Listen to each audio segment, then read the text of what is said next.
Yep. Welcome in to this GPL semi-final. This is semi-final number 1. My name is FishOnAHeater, and I'm here with two handsome gentlemen beside me. The first is a man who you should all know. He's been running this competition, and his name is Sidby. Hello, Sidby. How are you doing?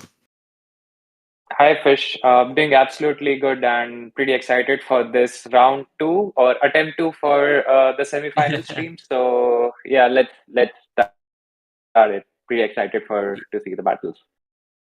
And the other man on his left, my far left, is Shagun Bora. Hello, Shagun. How are you? Hi, I'm good.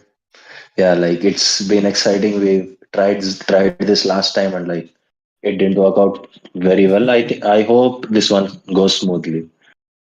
Yeah, it absolutely will. I'm sure It's it just our will. way of Yeah, growing the suspense. yeah, I'm sure it will.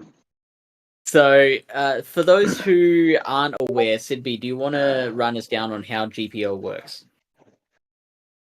Yeah. So GPL is kind of a mix and match between the regular GBL or Silph factions that was there at the time and some cricket, taking inspiration from some local cricket which happens in India. So it's called Indian Premier League. So over there we have, uh, apart from the regular cricket, there is a 2 day of auction which is held where teams literally bid on the players. And it's players from across the world. So whoever gets the highest bid, like takes that particular player. So the idea behind was that when we were playing Silph factions, not a lot of say players who were just starting in with the PvP journey were not getting a lot of exposure. So I initially the thought was to give them the platform to interact with some of the best players in India and the community. But now we have grown a lot. So yeah, and I think people pretty much join for the auction fun, and then later they say that okay, the tournament, the PvP part is fine. They just literally want to see how much they get sold for. So I think yes, even I agree that the auction part is more exciting and fun than the battle part, That but we cannot just stop at the auction. So that apart from feels it, yes. that feels pretty targeted. Why don't you tag Dynamo Duck next time? Yeah, so I mean, pretty some crazy things happen over the stream, over the auction stream, and we have like 70, 80 people waiting throughout. So yeah, that's the auction part, and the battles are. I think the battles in itself are pretty standard in Silph faction format. So we have OGL, OUL, and OML format. There are two weekly metas which are borrowed from Silph. And then we used to have a bid meta, but due to some meta changes, we had to get rid of that. But I mean, the pretty much battle format is standard. And then this time around this season we had 10 teams. And previously, like when we started with 6 teams. In the next season, we had 8, and then now we have grown to 10. So we have season one winner with us, Shagun, who basically kicked off everything, and then we will see season two winner, Master Mir, in a few minutes for now. So yeah, that sums up pretty the tournament for me. Maybe Shagun can give his insight on how his experience has been. No, I loved the auction. Like in season one, I was the captain, and like I loved the auction. The auction was great. Like I couldn't take a part in it, but like I took a part in it now after 2 seasons in season three. But, like the auction was great. I built a good team. I mean I took a lot of sort of not the people who were well known in the community, but like I knew they had great potential and like it Okay, paid off. I love Yeah. that. Yeah, so you use that knowledge of the Like community like yeah. to I get didn't loyal. like I was nowhere close to like bidding highest bidding for someone bidding highest for someone like if it was 50,000 I was nowhere near like I didn't even bid 30,000 for a player but like I got yeah. Yeah. All right, so let's take a look at the teams that participated in this season. We've got a graphic coming up that shows all of them. And so they took part in 2 different groups. Basically, everyone played each other in, I believe it was a round robin. Is that right? Yeah. So Yeah. within each group, it was round robin. The top 2 teams from every group qualified for the semifinals, which we are viewing, and then they played in this knockout format. But yes, it was round robin for the group stage.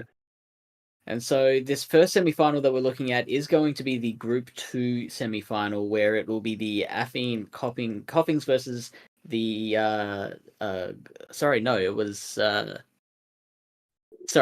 my It's mistake. So it's Affine Coffings one of the versus Gliding List.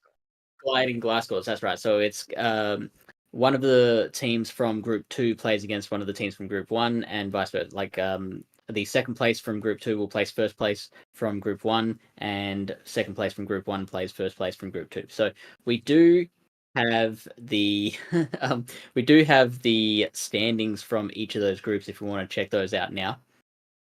And while we take a look at those groups, I believe we are going to say goodbye to you, Sidby, for now, and we are going to come in with another caster, Master Mahir, who we saw was one of the winners of Season 2.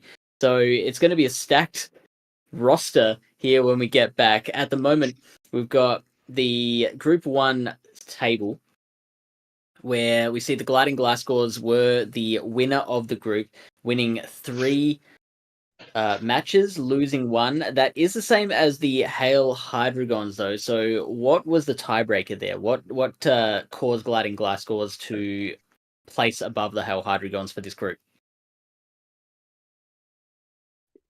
Yeah, so Gliding Gliscos beat Hail Hydreigons in their respective matchups, so that's why Gliding Gliscos prevailed and were on the top.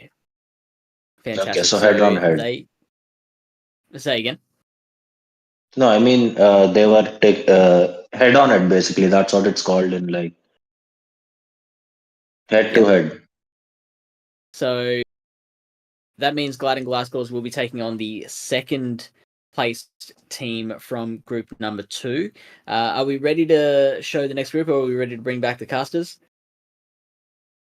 There we go. It is the second group. And so Blastoise Battalions winning the group number 2, and they had a similar situation as what group 1 had, where the top 2 both won 3 matches and lost 1. It says 29 points, so I assume the points is the individual battle wins. Is that right? Yep, that's right. Yes. Okay. So is it what was the order of tiebreakers? Was it just like points and then head to head after that?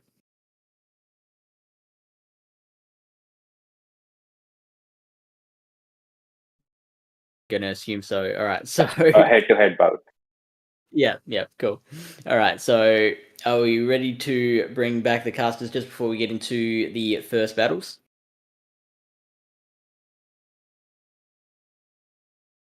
Yes, we are. Hello, Mahir. Yeah, hey, hi, FishOnAHeater. So, for those who might not know you, do you want to just introduce yourself and tell us how you fit into the whole ecosystem that is this GPL tournament? Yeah, hi guys, my name is Master Mahir. I've been the captain for Picky Peck Pirates back in season 2, and my team was the winner of GPL season 2. So that's where I fit in. And this time I played for the team Machu Picchu's, and it was a fun run, but we did not qualify. So we've got the season 1 winner, the season 2 winner here. So I believe I can spoil it for you now. Season 4's winner is going to be FishOnAHeater. So we'll get that out of the way now. Let's get into the first set of battles, which I believe will be the Open Great League. Now, the Open Great League, it is Open Great League, but it's not quite a pick 6. It's pick 8 and ban 2. So if we want to bring up, we've got the teams here. The first match is between the Affine Coffings, Rohit, and the Gliding Glasgow's Azerox. Now, we have the 8 Pokemon all there, and we've shown which 2 Pokemon have been banned. So on Azerox's side, it's going to be Clodsire and Frostlass that have been banned, and on Rohit's side, it's Clodsire and Alolan Sandslash. So, Mahir, what do you think about... yeah, also, is that... did I say something else? No, that's fine. Yeah. No, okay, You said the right one. so Yeah. Here, what do you think about the Clodsire being banned on both sides? I think Azerox banning the Clodsire made the correct decision because it's very good versus the A9 Registeel, Lickitung it beats all even shields. It destroys Lantern. Medicham is just a neutral matchup, and like if Medicham without a psychic would get loses to Clodsire. So it's a good decision. Both sides understanding the power of Clodsire as it's a very bulky mon with very good coverage. So both sides banning Clodsire made sense. And so, even with Clodsire banned, though, there are still a lot of bulky picks on Azerox's side. So, Shogun, do you suspect we'll see a lot of Cresselia, a lot of Registeel, a lot of Lickitung, or do you think that with the current matchups against the opposing team, do you think there's a bit more room for your Alolan Ninetales, your Metachams, and the Lantern? Xerox is a trainer who loves lot of bulk. Like he would basically take 3 of the bulkiest Pokemon in the game in the game. So like I'm pretty sure we might see the 3 bulkiest Pokemon in a game, or like Lantern is pretty bulky too. So like maybe yeah. And Metacham as well. They're all like I believe all of those Pokemon except maybe the Ninetales has above 2,000 stat. And Frostlash. Frostlash isn't the bulkiest thing. Yeah. Yeah, and but that's been banned, so we will not need to worry about that. So we are into the first battle, and it is Lantern versus Lickitung. Now, this is advantage to Rohit, who the Lickitung does KO the Lantern into Power Whips, although we do have a catch of that Thunderbolt on another Pokemon. We haven't seen what that extra Pokemon is. It is going to be the opposing Lantern, Mahir. The opponent thought he was going for a Surf, and then that's why he caught on the Lantern. Unfortunately, that was a Thunderbolt catch. Then later, Azerox replying with his own Lickitung, which is a decent matchup. It's majorly in the favor of Lickitung. Although if the both Power Whips get shielded, then it's a pretty neutral matchup with Lantern taking that matchup.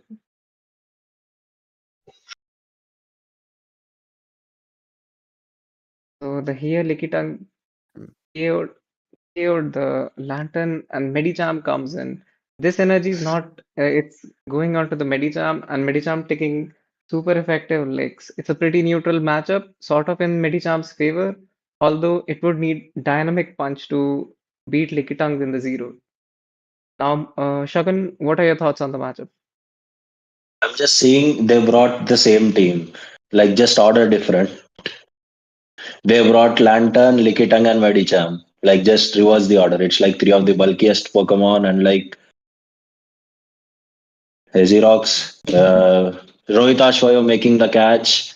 It's looking a little bit tough for Izzy, but like yeah, he has Medicham. So like Medicham with Dynamic Punch and Ice Punch. So this is good. What do you think, Fish? Yeah, and with Lickitung having already had some of its HP shaved off, that brings an even bigger advantage to Metacham. Now, with that Dynamic Punch, that it generally likes throwing the Dynamic Punches at the Lickitung, but with shields up, and the of course, the Lickitung will use those shields. There is no point in throwing those Dynamic Punches. They're just going to go straight Ice Punch and get the job done that way. Yeah, Medicham got both shields from Lickitung and is able to counter down with their own Medicham. I think this Ice Punch would KO. It definitely chaos. Yeah, Azerox taking the win. Taking a clutch victory, yes, with both shields. Oh, might be useful the old in the 2 next shield game. flex. 2 shield flex. Keeping them for the next game. 4 shields available for the rest of the matchup. So that is 1 point to Azerox and the Gliding Glasgows to get the account open. So we saw what did we see? We saw the Metacham and Lickitung on both sides. Did Lantern 2. Along with Lantern had the 2. same- Basically same team. Yeah, it was the same Yeah. team. Yeah. Okay, so battle number Oh. 2, and now we have a bit of a change up. Azerox has brought in the Alolan Ninetales and has brought it in It's against the thing that it wants to see it's most in the powder Metacham. Now, snow. it is powder snow, so And that does make it a bit. surprisingly, And this look at powder the snow. catches. And so yeah, that's like that's what catch number 4 on this in this single matchup. We have the Psychic Yeah. landing on the Cresselia. Mr. Master here, how does the matchup continue from here? The Cresselia with this much of energy should do fine versus Superior. Although Superior being a grass type, having Frenzy Plant, that Frenzy Plant hits like a truck. And like when in every in neutral matchups, if it's a grass type with Frenzy Plant, I'm always betting on that grass type. As you can see, that does a lot of damage. And I think Superior would still take that Moonblast, and the next Aries would KO. Moving on to you, Shagan.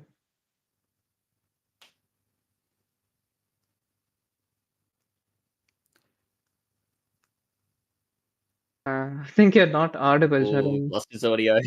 All right, I'll take it Surprisingly, from we can here see while he fixes this that up. Oh yeah, A9 no, you go. having powder snow. Surprisingly, we see this A9 having powder snow along with Psyshock.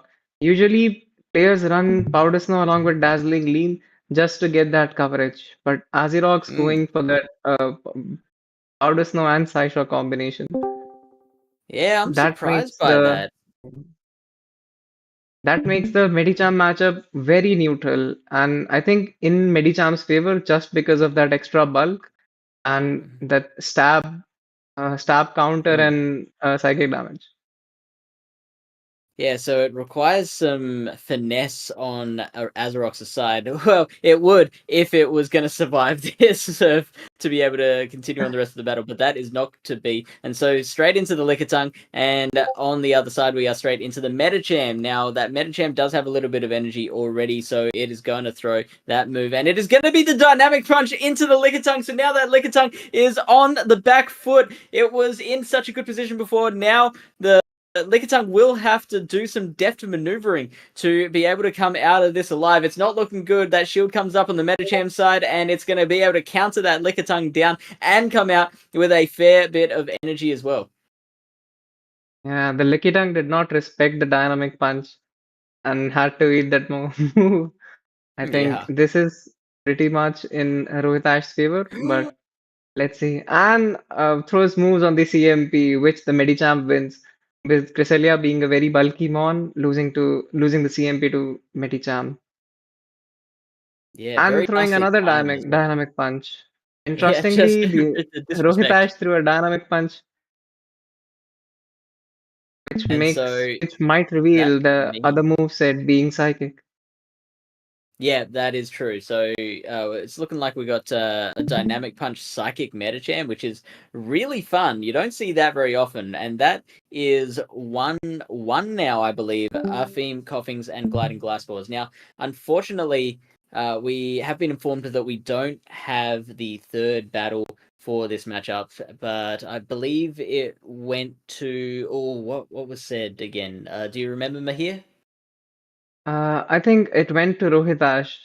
So the score is Okay. 2-1 in the favor of Hafeen Coffins. Okay, And fantastic. So 2-1. honestly, what do you need that Ice Punch for? You would need the Yeah, Psychic totally. for the Medicham Mirror matchup. Rest every matchup, Dynamic Punch would do. Having with opponent Azirox having Registeel, Lickitung, even Dynamic Punch would do more versus that A9. Only for Yeah, Crest matchup you'd need an Ice Punch, but that's still a losing matchup anyway. So that's yeah, it. 100%. And I think would Dynamic Punch do more raw damage than Ice Punch? Yeah. So pre-nerf Psychic, Dynamic Punch and Psychic used to do the more same damage.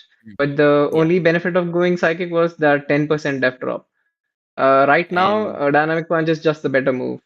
Unless you want to go for that def drop, obviously.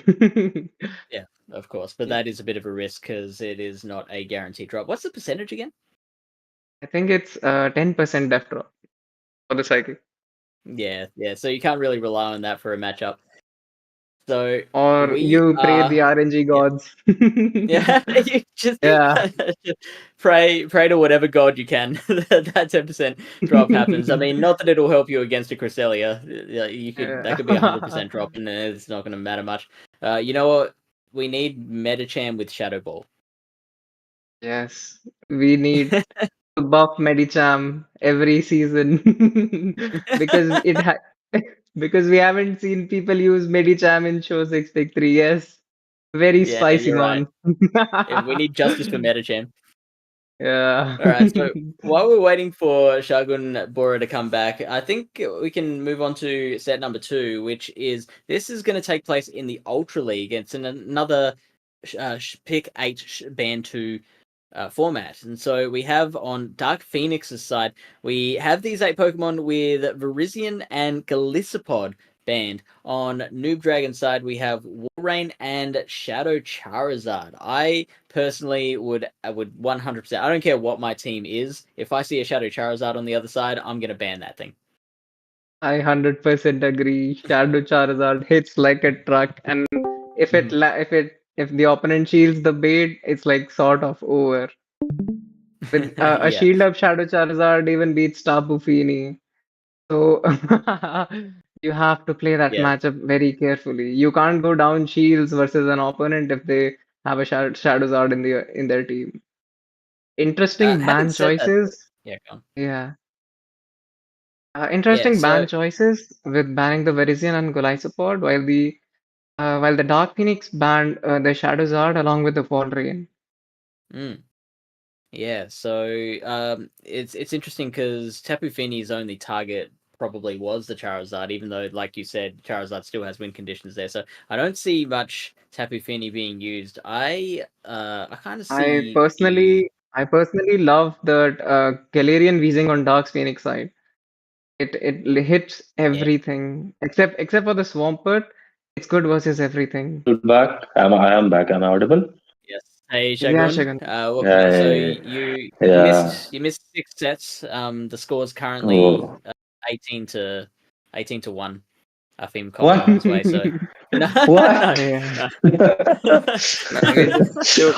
I was back. I was just gone for like 1 minute. Like 18 to 1. Yeah, I mean, it might have felt like that to you, but for us, it was Yeah. forever. No.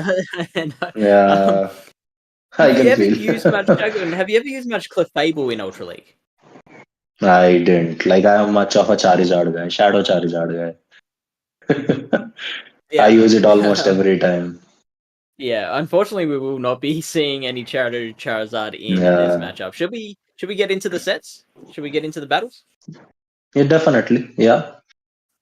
First up, it is Greedent versus Swampert. Now, unfortunately for the Bullet Greedent, this Seed. was pre-update, so there will be no Trailblaze on this Greedent. But we do have Bullet Seed, not quite as scary, but still doing double super effective damage to the Swampert and taking out reasonable chunks of that HP. Here. I really like that Swampert doing super effect, having a very good matchup versus that Weezing along with that Skuntank. Greedent would be neutral, although the bullet seeds do add up. Great And we're going catch. for a catch, that body slam catch on Yeah. Reggie Steel. Now this is my third game and I've already seen like three catches here. Yeah, the auction isn't the only Yeah. way that this is like the Indian cricket. Yeah. I mean, this is a The not catch, regular swamp, but it can easily tank a focus blast, and like it does nothing. It does like 60% or something like that. Like unless Yeah, it's so this shadow and you are like threatened. Yeah, which is not the case. So Hmm. the Swampert is going straight for the Earthquake against this Registeel, and it's a double-edged sword because while it could take that Focus Blast very Yeah. easily, that Like Earthquake now, not enough to KO. yeah, and a Dark Phoenix counting correctly, throwing just before the focus yeah, blast, just having before. having residual energy, and we see a Cresselia comment on the field. The problem here is the Cresselia would have to land a move, whether it's a Yeah, Swampert in yellow health or it's a full HP Swampert. While the Swampert yeah. up energy would just keep on landing those Hydro Cannon. And we see a catch on the Catch Greedent, back. giving all those energy on Swampert. Jago, and you take it from here. What are we seeing now? Yeah, like this matchup should favor Greedent, but like Cress is so tanky. Cress is like the absolute tank. So like it can with this health and a little bit of energy advantage, it definitely takes the Greedent out. And we have Future Sight, which is a harder hitting move, and with Stab, not the Moonblast. Just going for that grass knot though, and it's not enough. So hoping that the Hydro Cannon can finish the job, and it does so, Yeah, and or at Noob least Dragon was counting.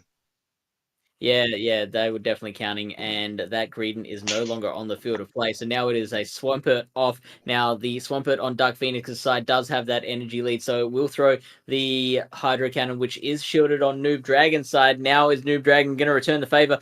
The Swampert on Noob Dragon's side now throwing its own Hydro Cannon. Dark Phoenix is now faced with the same choice and makes the same decision to shield that move. I really like Noob Dragon's decision of having Future Sight on their own Cresselia because he knew that the opponent would definitely bring that Galarian Weezing, and being ABA strong to it, having Swampert and Cresselia with Future Sight shows how well he came prepared into that matchup. But yet, those catches on both sides make the game very interesting.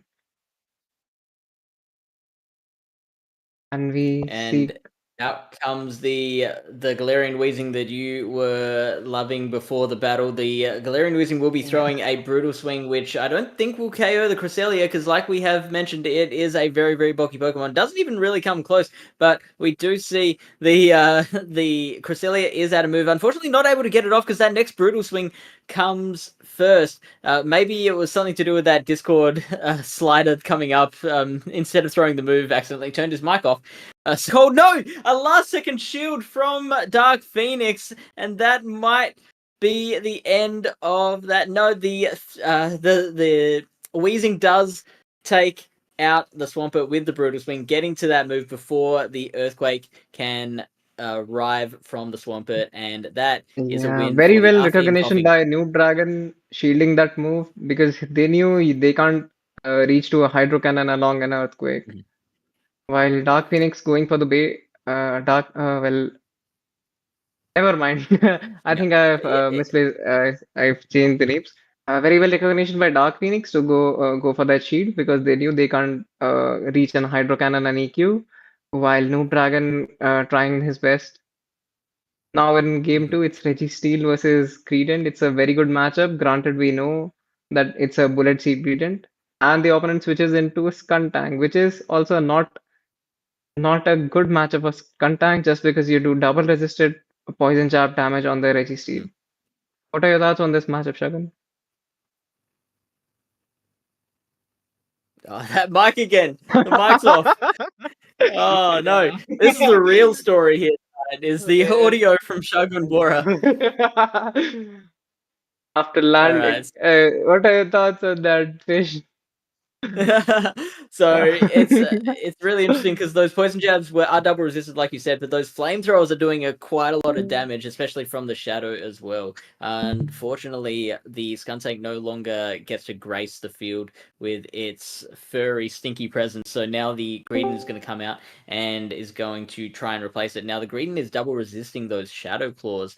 And throwing back those body slams very, very quickly. Not as quick as if it had Mudshot, though. We see one body slam is enough to take the Galissapod into the yellow, though, so it won't take much more to KO this thing. Yeah, and if we get the liquidation drop this meta, that will be better for the Noob Dragon. Although we see a body slam thrown here, Noob Dragon recognizing that they would live this body slam hopefully and would get to a move. Yeah, which he did. He And obviously doing one and throw just because that perfect move timing. And we see Noob Dragon going for that liquidation. No drop, but the RNG not with them. And we saw another yeah. body slam just before the Colisabot gets to a move. And now we have an So option. We that's would obviously pretty come in good timing. Registeel, and we see, uh, and as we The know, Chris the Dark Phoenix would have to bring that GVs. Now let's see if we have seen the moveset for seen the Cresselia moveset, and if they're gonna land the future side or are they gonna shield the future side. Yeah, and I don't think the Dark Phoenix has seen the future side yet, so this is probably going to go unshielded. Dark Phoenix, oh no, calls it at the last second. Oh, Dark what a pipe Dark shield, bro! Phoenix That's one of the being most exciting super shields I've safe. ever seen. Yeah, exactly. Because what else will you shield? Even if it's Moonblast, but they'll have Yeah, to throw that Moonblast, and you'll get to know. yeah, that's totally fair. So now the Weezing is going to be having to shield a second time against this Cresselia. This Cresselia putting so much more pressure on a Weezing than you would normally think. Now there is 2 Brutal Swings built up, 2.5 Brutal Swings now built up on the Weezing side. So Dark Phoenix is ready to take this Dark move all the way to the bank. We see the first one is not shielded by Cresselia, and the second one is going to come through, finish off the job if unshielded. No, Yeah, gets trying the to shield steal. off and is going to force them to try and build up to a third. I think he will go. So Dark Phoenix went for the catch, although that was unsuccessful. Now going for crunch. Let's hope we get the def drop. And Registeel would have to And land no one drop. more. Oh, let's see. So throwing on CMP and the Greedent would get to a crunch. Let's see. Let's see if we're gonna undercharge this. I don't Oh, I think mean, that's so. so difficult though, Mahir. That's trying to It's undercharge a very Focus Blast difficult. from Registeel. We And I think we Noob was thinking about it. there was a thought there to undercharge, Yeah. but now Dark Phoenix might take this going double body slam. Brutal swing. We see that the lock on animation coming through, which means the Weezing would get to a move, and Dark Phoenix and Noob Dragon realizing the same. But having that, oh, future side Wow. banked. Yeah, having And that future sight banked will finish off the Weezing, unfortunately. And Noob Dragon recognizing that as well. Just as the battle timer ends as well. So 1 uh, second longer, and that might have actually been a point for Dark Phoenix because the that's coughing had more yeah. health than the Cresselia. But unfortunately, not to be. Noob Dragon will That's take that your one for the Blinding average Blast. Ultra League. Yeah, that's your average Ultra League game going for a Yeah, timeout. 100%. With both 100, sides especially with having, such multi with Pokemon. Noob Dragon having such bulky mons in Crest, Tina, and Registeel. While the other side, Greedent is pretty bulky. But Dark Phoenix side, I don't think he's carrying much bulk. But No, really, it's really the again, Greedent's the bulkiest thing, isn't it? moving on to game 3, it's coughing into Registeel. It's a neutral So matchup. Let's see yeah, if we get the death the drop. overheat will do a lot of damage to the Registeel, but it Dark will get Phoenix that. going for the overheat, and we see a no shield on Noob Dragon side, and that overheat does a lot, doing more than 50% damage. And then the Registeel going for a Zap Cannon, which would get shielded by the coughing. Let's see if Yeah, we get so the this is drop or really not. interesting. We got the The drop. Now this overheat we did won't get a KO drop. because of the first move, first debuff, and then later the Zap Cannon debuff. So would I don't think I'm not expecting a shield from Noob Dragon side, and we went for the no shield. So Now you would Noob Dragon being the greedy, Brutal Swing is going to trying come to out and is going overpower. to KO this Registeel from here, so the Registeel won't get another move off. Oh no! Whoa, and the Wow! Reggie still lives. Whoa, the Reggie still Registeel is lives. busted. Ooh, Nerf Registeel the win. all calculated play by Noob Dragon, and swapping in the Golisopod just for it to get faced by a Greedent. Double Those double resisted Shadow Claws do nothing along with that liquidation. Liquidation not being that good of a move, it banks more on the defense drop. Mhm. Although RNG Jesus is not with Noob Dragon side. No, yeah, Gradient he's not getting smiling many of there. those debuffs at the moment. Another liquidation is going to come out and is going to take the green into the yellow, but you can see the green is just building up a little bit extra energy. It knows it's going to win this particular matchup, and it wants a little bit of extra energy to be able to fire onto the next Pokemon once that happens. So it's planning for this Pokemon and then planning for the next Pokemon too. Yeah, I don't think that gradient energy would go waste on any Mon. Looking at it, yeah. So Ooh. we recognize gradient is good, and we know we live this liquidation. You Gradient heard it here is first. always good if it doesn't face a Cobalion. That energy would never go to waste, I mean, especially in it's UN. still neutrally. No, sorry, the Cabalion. I was thinking Parisian. Yeah, Body Slam is definitely Yeah, resistant yeah, on yeah. the Steel type. Although there's no Cobalion both sides, so that's good. Yeah, so nothing to worry Yeah, so about. now we see Calculated. Gradient giving, and we see a Swampert into a Skuntank, which is a pretty Yeah, bad matchup for the Skuntank. Let's very see. rough for the Skuntank. The And we Hydro going for the Cannon is Hydro. going to take out a lot of the Skuntank's HP if unshielded. Looks like Dark Phoenix is And calling we that. see a no shield, which Yeah, makes it's now going to be just straight Hydro Cannons from here. No messing around with no Earthquakes. It's just going to be try and get to 2 Hydro Cannons, take out that last shield, and take out the rest of the HP. And they've got to do that before the Skuntank can get to 2 Crunches. I mean, maybe the Poison Jabs can get the Swampert to a low enough HP that the Crunches will finish the job, but I don't think so. It is a normal type Swampert, not even close. That is going to be a wash for the Swampert. Dark Phoenix running an ABA team weak to Swampert, and then later swapping his only Swampert answer into a Golisopod, which made the matchup Not the best play. pretty, yeah, which Oh, the is, yeah. disrespect as well. Oh, And now having so two Hydros one-shotting down loaded, the you can't poison even type. snipe this Swampert. Yeah. Yeah. So just straight away, just throwing the back-to-back Hydro Cannons, whatever it is, doesn't need to wait to see what comes in. Just throwing the first Hydro Cannon straight away. The damage from the Fairy Wind doesn't apply, and neither will the damage from this Greedent's Bullet Seed. The Bullet Seed would have actually KO'd, but of course the Hydro Cannon coming through straight away and negates that damage, and that is a point for the Gliding Gliscors, tying up the series. Yeah, I think the outcome would have been different had Dark Phoenix gone Skuntank into a Golisopod. And like Skuntank would still resist those Shadow Claws, and the other moves would be neutral.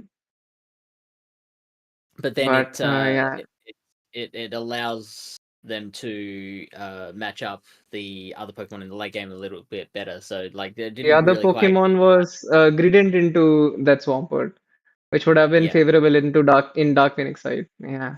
yeah, So totally. playing a bit of risky, going ABA into Swampert and then not saving your B Pokemon for that Swampert, so that Swampert swept later on. So Which was the difference? No, Noob Dragon recognizing his win conditions and playing according to them. yeah, so So that Noob means that Dragon Lightning won game Rascals three. win that third battle, and we are now tied 3-3, which is a really nice close start to this semi-final. Remember, the winning team for this semi-final will face the winner of the other semi-final in the grand finals, which will be happening on VroomVroomPow's channel, if I am not mistaken. So, gonna send word upstairs. Do we have Shagan Bora back? I know that the crowd is baying for him. They really want Shagan Bora to be back involved with this stream. Do we have Shagan? I think Is he's saying that just he's joining joining from from a a second second device. device. So should we start looking at the Master League battles, or do you think we can pad for time a little here? I think we can proceed to the Master League battles. Okay, sure. Let's do it. So this is set number 3. Scores tied 3 apiece. Apheme Coughings and Gliding Gliscors. This is just a pick 6 format. So there's no bannings, there's no pick 8 and ban 2. However, megas are allowed. And I see on Sitby's side, we do have that Mega Abomasnow. What do you think of that? Mega Abomasnow looks decent, although the opponent Noob Giratina would still have some answers in in Metagross and the Reshiram also, it's very good versus that Abomasnow. No. It's not really I'm not free. sure it has much play in this particular matchup. We do have the Metagross on both sides. They've both gone for different Gen 5 dragons. Sidby going for the Zekrom and Noob Giratina going for the Reshiram. What's your preferred out of those two? Like what do you think works better in this particular I am more of a Zekrom fanboy just because I've got the Zekrom IVs. Sorry, Resh. Because I've only used Zekrom, so I'll go for Zekrom. Just because that fusion doesn't they're both sort of different dragon types. One hard losing to Kyogre, other hard beating Kyogre, and there are some different matchups in Master League, but it's fine. Both of them are pretty decent. Although not the best dragon in Master League, which is obviously Dialga. Yeah, and we don't see any Dialga here. Master League, obviously, the home of dragons. We do also have, it is the home of Mewtwo as well. They're kind of sharing it like a share house. Mewtwo, I think, is maybe the safest Pokemon on either side, trying to look at all these. I think the only thing that the Mewtwo has to fear It's is hard. maybe Meloetta? Meloetta. Yeah. That depends on the moveset. Although Focus Blast Mewtwo, that would still be neutral. So we can run either an Ice Beam, Thunderbolt. I won't be surprised if we see a Thunderbolt Mewtwo just because of that Blastoise and neutral on Meloetta. But So like let's see what moveset is Thunderbolt revealed. Ice Beam, maybe? For the Ice Beam for also seems interesting. no, you Although, want Ice yeah, but we can see Yeah, Shadow Thunderbolt. also. Game number one, it's Meloetta into Gyarados. Meloetta, you'd expect Meloetta to be small, frail, bulky Mon, but this Mon just slaps, it destroys. Meloetta beats Melmetal as well. Although no one That's has crazy. Melmetal, but you'd imagine a Psychic type would lose to a Steel type. It's And we see the taking death that drop. like a champ. We see the defense drop. That defense drop that you were itching for is finally here. Yeah. RNG coming in. And okay, so the Thunderbolt will now come back in return, and that will be shielded. So we are one shield down on Sippy's side. The Gyarados will get to the next move, and it's just going to be the lower energy Aqua Tail. Even though the Crunch is super effective, the Aqua Tail will do enough damage at this range. Those Dragon Breaths made sure of that. And now the Blastoise will come out, and is faced by your favorite, the Zekrom. Zekrom. Yeah, going for that no shield and like letting that almost full health Gyarados go, that might be an issue because later we don't have much stuff to deal with, and then we later bringing a water gun user into a Dragon Breath user, that is not a pleasant sight to be in. It does have And the Ice Beam, though, which does force the second shield from the Zekrom. And now the Zekrom is going to try and get that Fusion Bolt off at the right time just before the Blastoise gets to its next move. Does manage to do so, and Blastoise is not going to block this one. It is going to let that thing through and exit the battlefield with grace. and the Zekrom getting to another crunch at the crucial moment while being in red, and we see a shield from Noob Giratina side. So now, The if the issue, Zekrom hadn't come out when it did, then that thing would just be able to be farmed down. So now the Reshiram does have a bit of work to do. It's going to have to try and Dragon Breath down and get that Crunch off at the right time. Is that Crunch going to be enough? It does KO the Gyarados, and now it's going to be up to the Mewtwo, which has to get to multiple side strikes against the back line. It's going to have to take a Crunch first, which is going to do so much damage, Mahir. yeah, although Mewtwo would lift this crunch, but let's see if it gets to the move on the other Mon as well. Yeah, it's going to be a Going tough for that task, Psy especially Strike. because This Psy that Strike would RNG definitely happened KO. again, struck again. That defense drop came into play, so the Psy Strike will get rid of the Although Reshiram. Reshiram was the last one, yeah. Oh, that was okay. Never mind. Oh, never mind. Love it when that happens. Well done. Well done to Sidby and his Mewtwo, scoring a point for the Apheme Coughings. Yeah. Just give me a That moment. brings the 2-4-3. Yep, sure. Okay, so we've lost Chugun, we've lost Mahir. I'm just on my own now. So welcome into the Indian community. Hopefully, I hope to be accepted by you and your community as one of you. So in battle number 2, we have Mewtwo versus the Reshiram. Now, this is kind of take 2. We saw this happen in the end game last time. Now it's happening in the start of the game this time. So Reshiram is going to be able to take this Psy Strike to begin with, and so won't shield. We see it trying to get to that crunch, and it's going to try and fire it just before that second Psy Strike comes.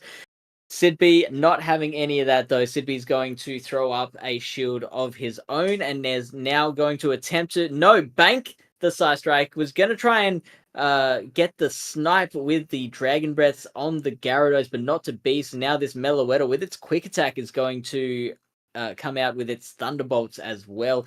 We Looks like we're going for the shield now. I think we've realized from the previous matchup. We shield crunch, and we get another defense drop.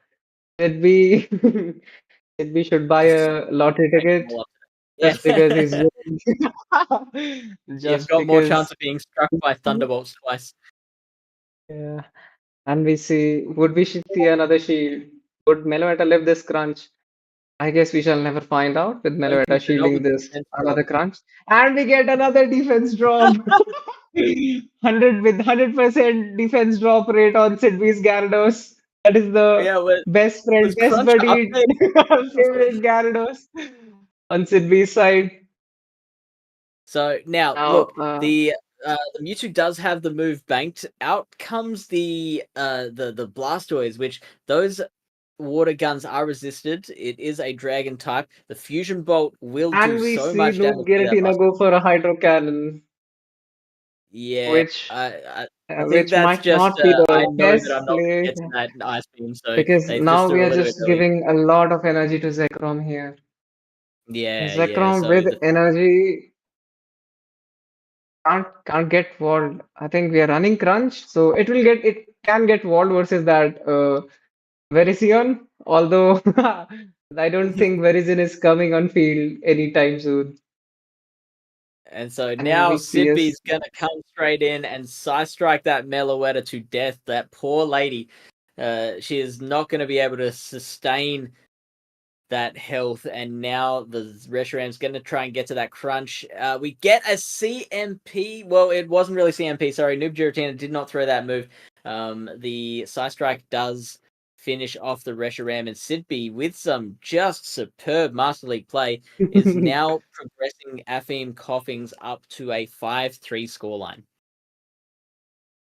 I think that Gyarados is really giving Noob Giratina a really hard time.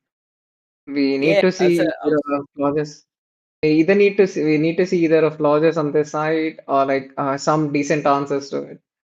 Because that Meloetta, although having the access to that Thunderbolt, is still eating a crunch and like getting farmed down. I do like that. We do have the Metagross though, which is going to be pretty decent against the Mewtwo at least, but we don't see the Florges for the Gyarados as well. So Noob Giratina relying on those other two Pokemon to be able to get the job done. Those Thunderbolts do a lot of work against that Gyarados, as we've seen. And so we see a no shield on the crunch from Noob Giratina's side. And then a switch straight out. Here comes that nasty Gyarados. And we see a catch on Sidby's side. Sidby playing out of his mind in these games. And at this point, it's just the writing on the wall. It's very tough for the Noob Giratina to come back just because we have a full health Zekrom on our team, and we are. Yeah, I don't think any of the Mons would like seeing a full health Zekrom on the opponent side. Except for the Metagross, that's gone now. Yeah. So this crunch is going to go through unshielded. So Noob Giratina letting that Meloetta go. Maybe seeing the writing on the wall, it's going to come straight out with another Aqua Tail now. So it's going to be back-to-back charge moves from the Gyarados, and that is going to KO that Meloetta. I think Noob Giratina might have put his Q in the rack. I think that that Noob Giratina is just calling this one quits. We see the Zekrom now coming out and is going to face a crunch. Sidby does still have the shield left, but has so many other options still. Yeah, the double Dragon Breath users on Sid Beast team were too strong. I think Florges might had some play for the two, but we never saw Florges in action, especially So, against okay, Gyarados. having said that, look, the Noob Routine does still have the two shields in hand. Maybe, maybe can get to that move against the Gyarados, and it does. So Yes, I don't know. yes, we Maybe are 1/20th of a Reshiram can take out maybe the Mewtwo. Look at that! maybe if Sid B Look at that! lags, Hang on, maybe we might have something. We might have Sid B at something. this Come time, on, come on, Metagross, you can Sid do it. B, Double resisting the yes, Psycho Cuts. I think That Noob Meteor Mash is Giratina. going to take it into the red. No point in throwing the moves. No, the Psycho Cuts get it done. Sidby managing to hold on to that, and then will Psycho Cut that Reshiram With down. Mewtwo And there, living with 1 HP, I think that yeah, game managing was to already over Psycho the Cut moment everything down. that Earthquake was catched and the Earthquake Oh, was yeah, caught. that was beautiful. That was like watching the Australians beat the Indians in the World Cup final. That was like, That's heartbreaking. so, Yeah, but all right. So that is at 3 points added on. at one point you see where it's headed, and it's not a beautiful scene. It's not a good scenario. I I mean, think that's what Noob beautiful Giratina. from one perspective. I can say that, pretty ugly from the other side. Yeah, but like All right. Sid be playing out of his mind, getting that Yeah, trio for his team. That's very clutch for Afim Coppings. and I Now after believe like I'm not all sure if Sydney was the captain of the Coffings or was it someone else? the Sumanyu or Sumatru IGN was the captain of Afim Copping. Okay, sure. So that is 3 sets down of our total. What was it? Six. Yes. Yeah, six sets. So after our halfway point, we are at the halfway point, and we have a 3 point lead to the Afim Coughing. So that can be made up relatively easily. You know, if there's a 3-0 on the Gliscor's side, then that ties that right back up again, or even just some 2-1s kind of chipping it away can tie that back Yeah, up over the course of exactly. 2 sets. So yeah, still Then plenty of game. if the glass scores go 2-1, 2-1, 2-1 all three times, Yeah, you're it right. all Oh, depends on the matchup you have. And like that matchups do give you a bit of a boost, but like in the end, it's all how you play and how you catch, how you manage your energy. and Like getting those Sidvi, constant feedback. Sidvi being an example of like how to play that matchup and Yeah, how to that was finesse the opponent, basically. yeah, pretty much. I Yeah, think I have found that people who are good at Master League have a pretty significant advantage in PvP because like it there's not a lot of people that are very very good and know and understand Master League.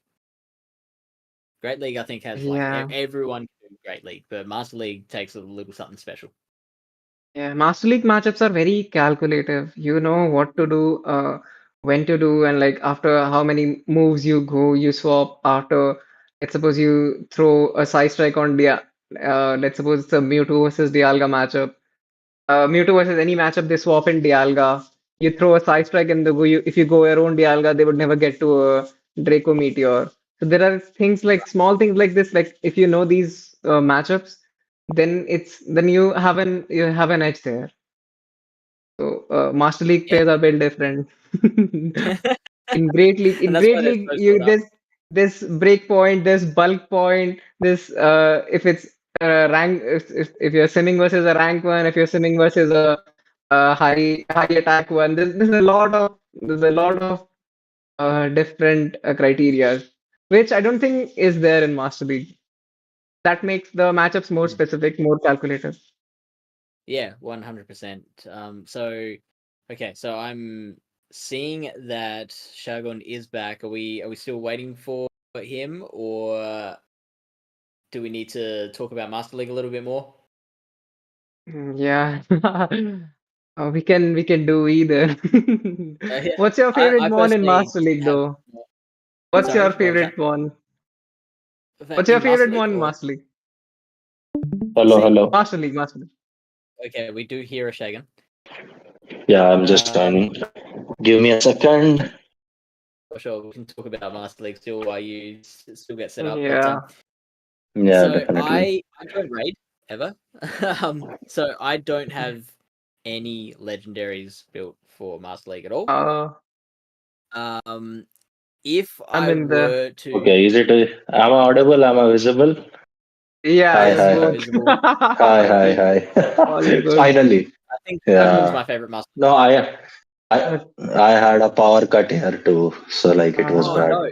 I was just saying Shagun living up to his GWC name, no Shogun. Definitely, definitely yes. Yeah. But like, yeah, Yeah. I think now we can move on to the next matchup. You've missed yeah, the Do it. score, Shagun. Score is 18-1 now again.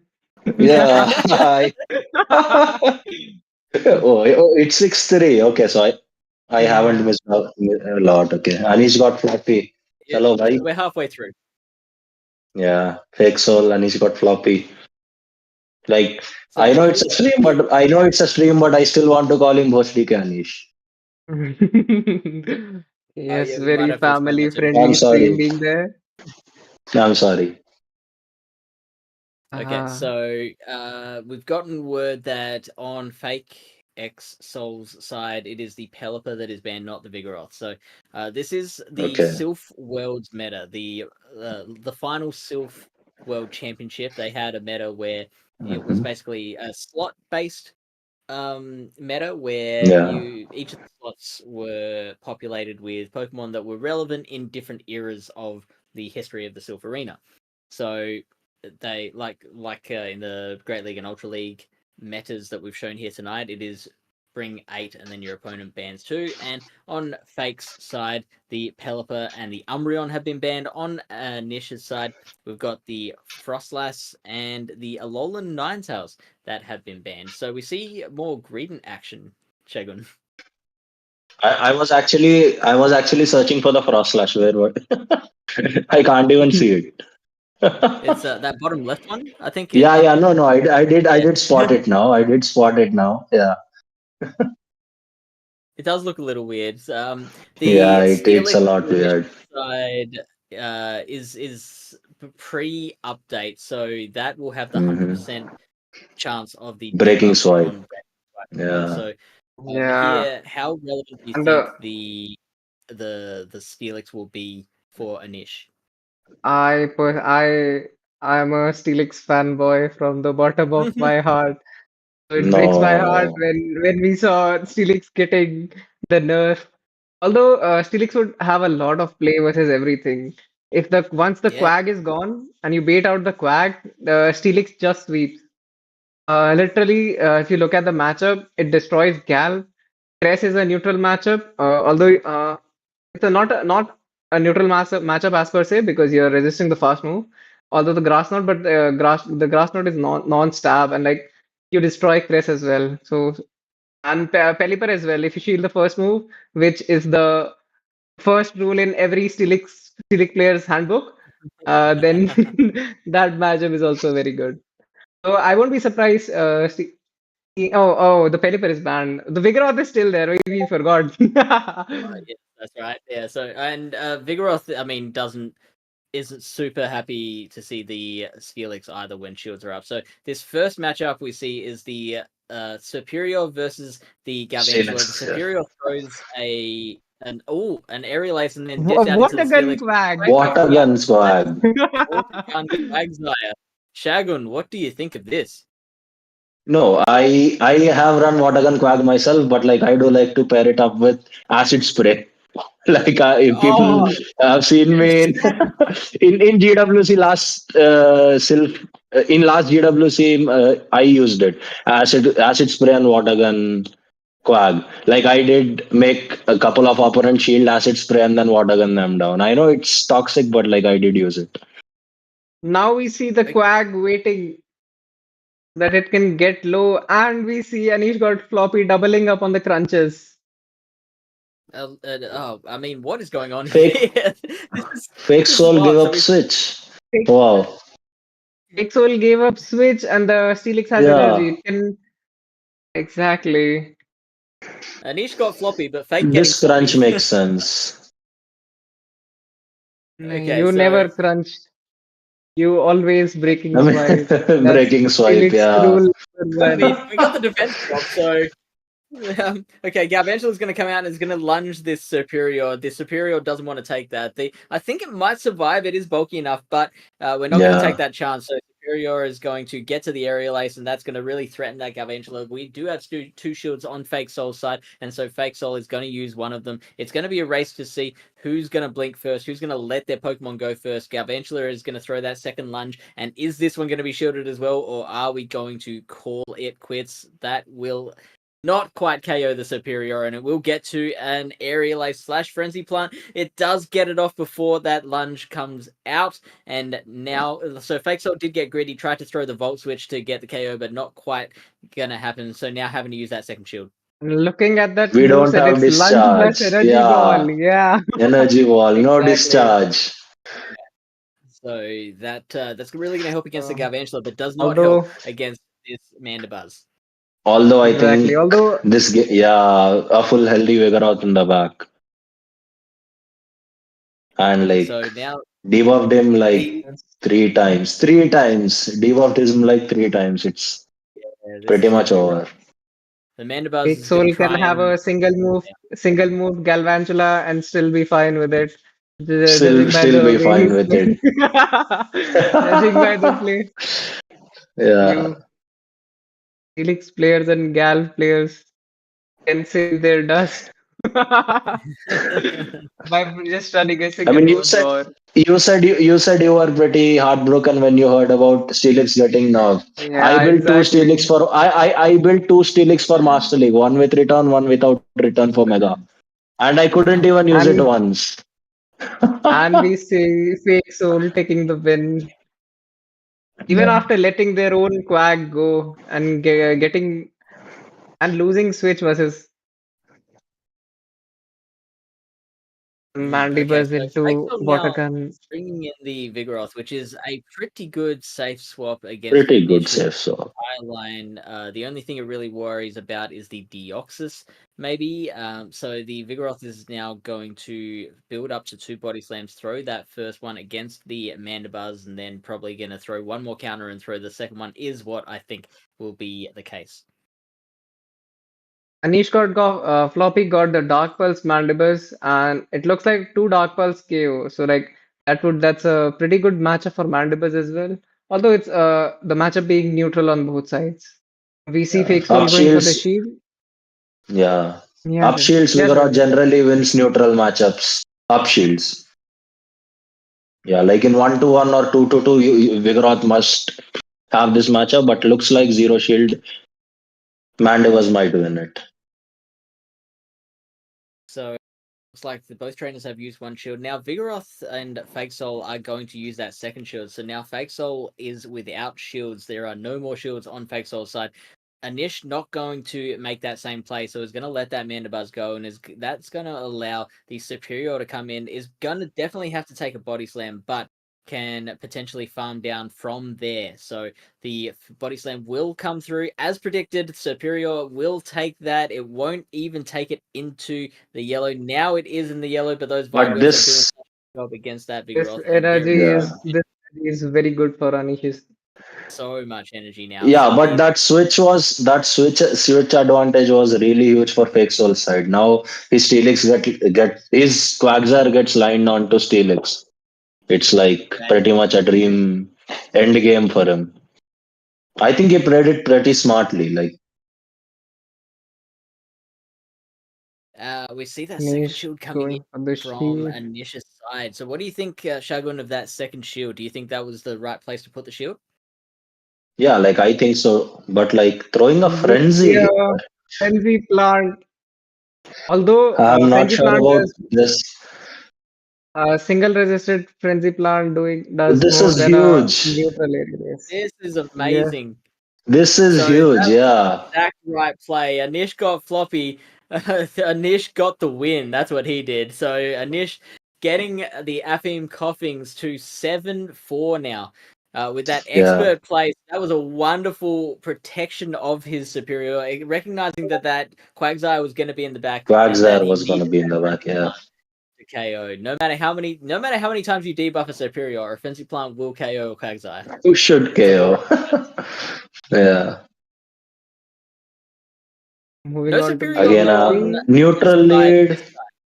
Very neutral Yeah. lead. So with shields, I think it's with shields up. This is Up, advantage. Vigoroth wins it. Yeah. I can And like there are I some can things see like if yeah. I can just see the Steelix sweeping this game with no Yeah, without literally. and Yeah. Yeah. so the skill Fakesol would switch. have to swap out Great. just so they Yeah. can save this. I mean that Swampert is dead to like what? Three Dragon Tails.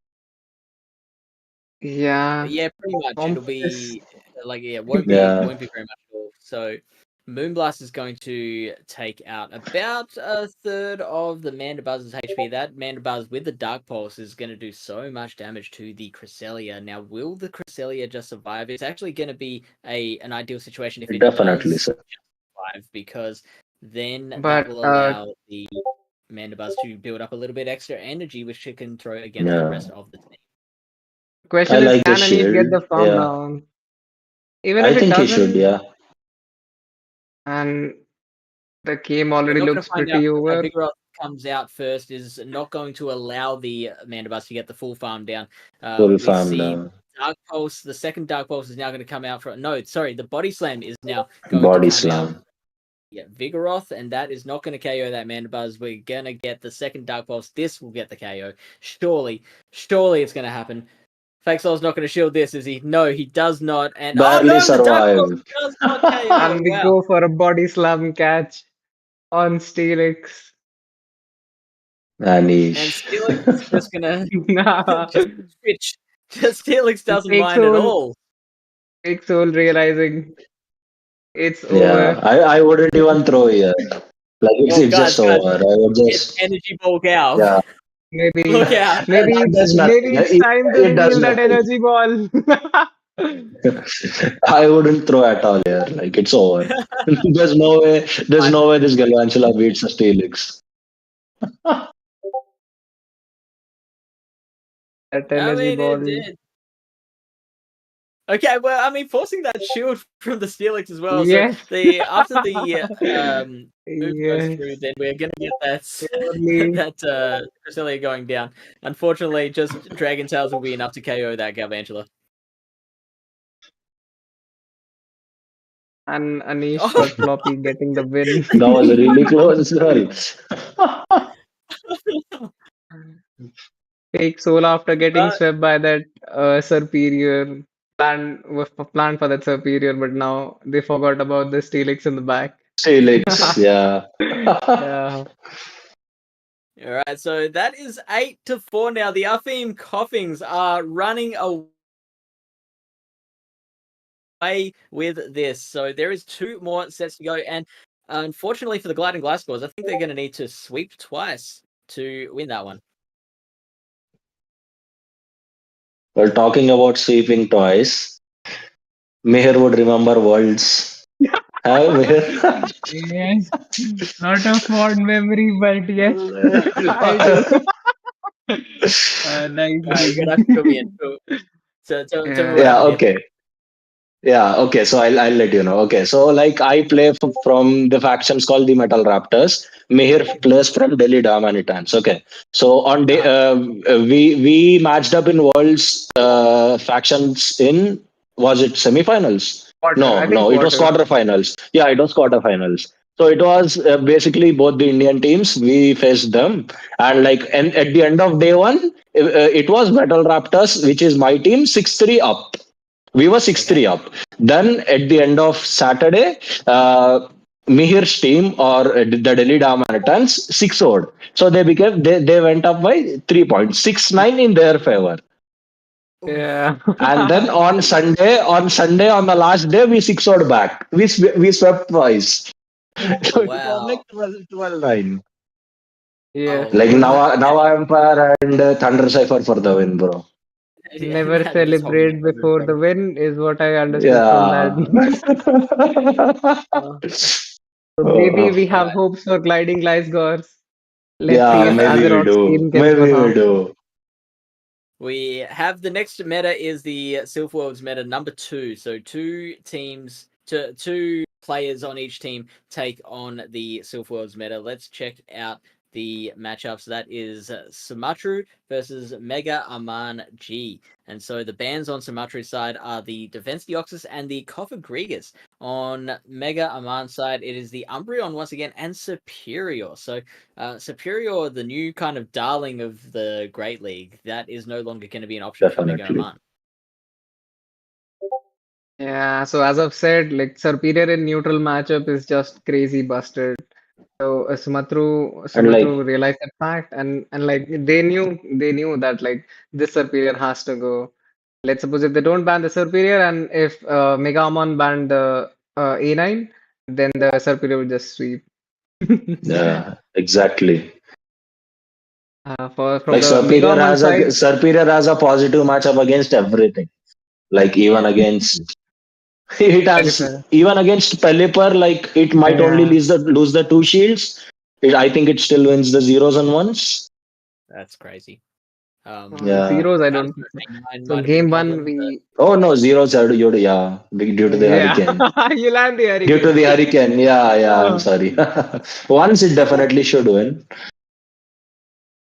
all right. So first we matchup, see Cresselia. Megaman. How's this one going to go? I am not entirely sure how this matchup goes. You boys might know. You seem to know more than me about individual So matchups. So how does this matchup go in general? Eliper is a good mon, but uh, Cress is just too Cresselia is bulky. bulky Yeah, enough. Cress is just Yeah, too bulky. too Like bulky. Cress Like would even live. from Cress here, would. It would live the uh, weather ball. weather ball. Yeah, that's the issue. Yeah, exactly. It leaves the weather ball here. So if I was Cress, I would be no shielding this move. Exactly. Exactly. Yeah, And perfect. Nicely if called. Megaman was going for a win lead RPS backline team, then he will succeed. Although we haven't noticed the backlines though.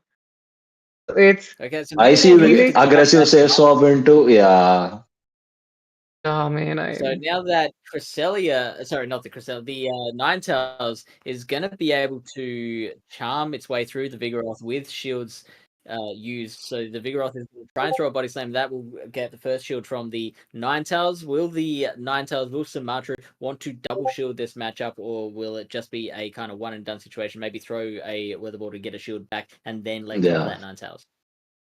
seeing charm Now on I a think regular Ninetales yeah, feels pretty weird. feels pretty weird. Definitely, Yeah. and like I would let go. Yeah, makes this makes complete sense. You leave at least one shield for your Steelix, and like it gets to another move. You know what? This is like a perfect form. For the You Steelix. can let go. Yeah, for the Steelix, you breaking swipe the Pelipper and like it can't take you down with weather balls. You breaking swipe it before it gets to a weather ball of its own.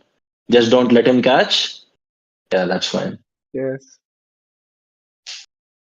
Yeah, beautifully done. The So only now bad let's thing I see if this see is enough. for Those weather balls do a lot of damage, and there's no shields on Sumatra's side. So let's see how much these weather balls do now. Oh, sorry, there is still the one shield left. So Yeah. you'd think that it will be used now. There is no other Pokemon to use it on. No, opting not to shield this one.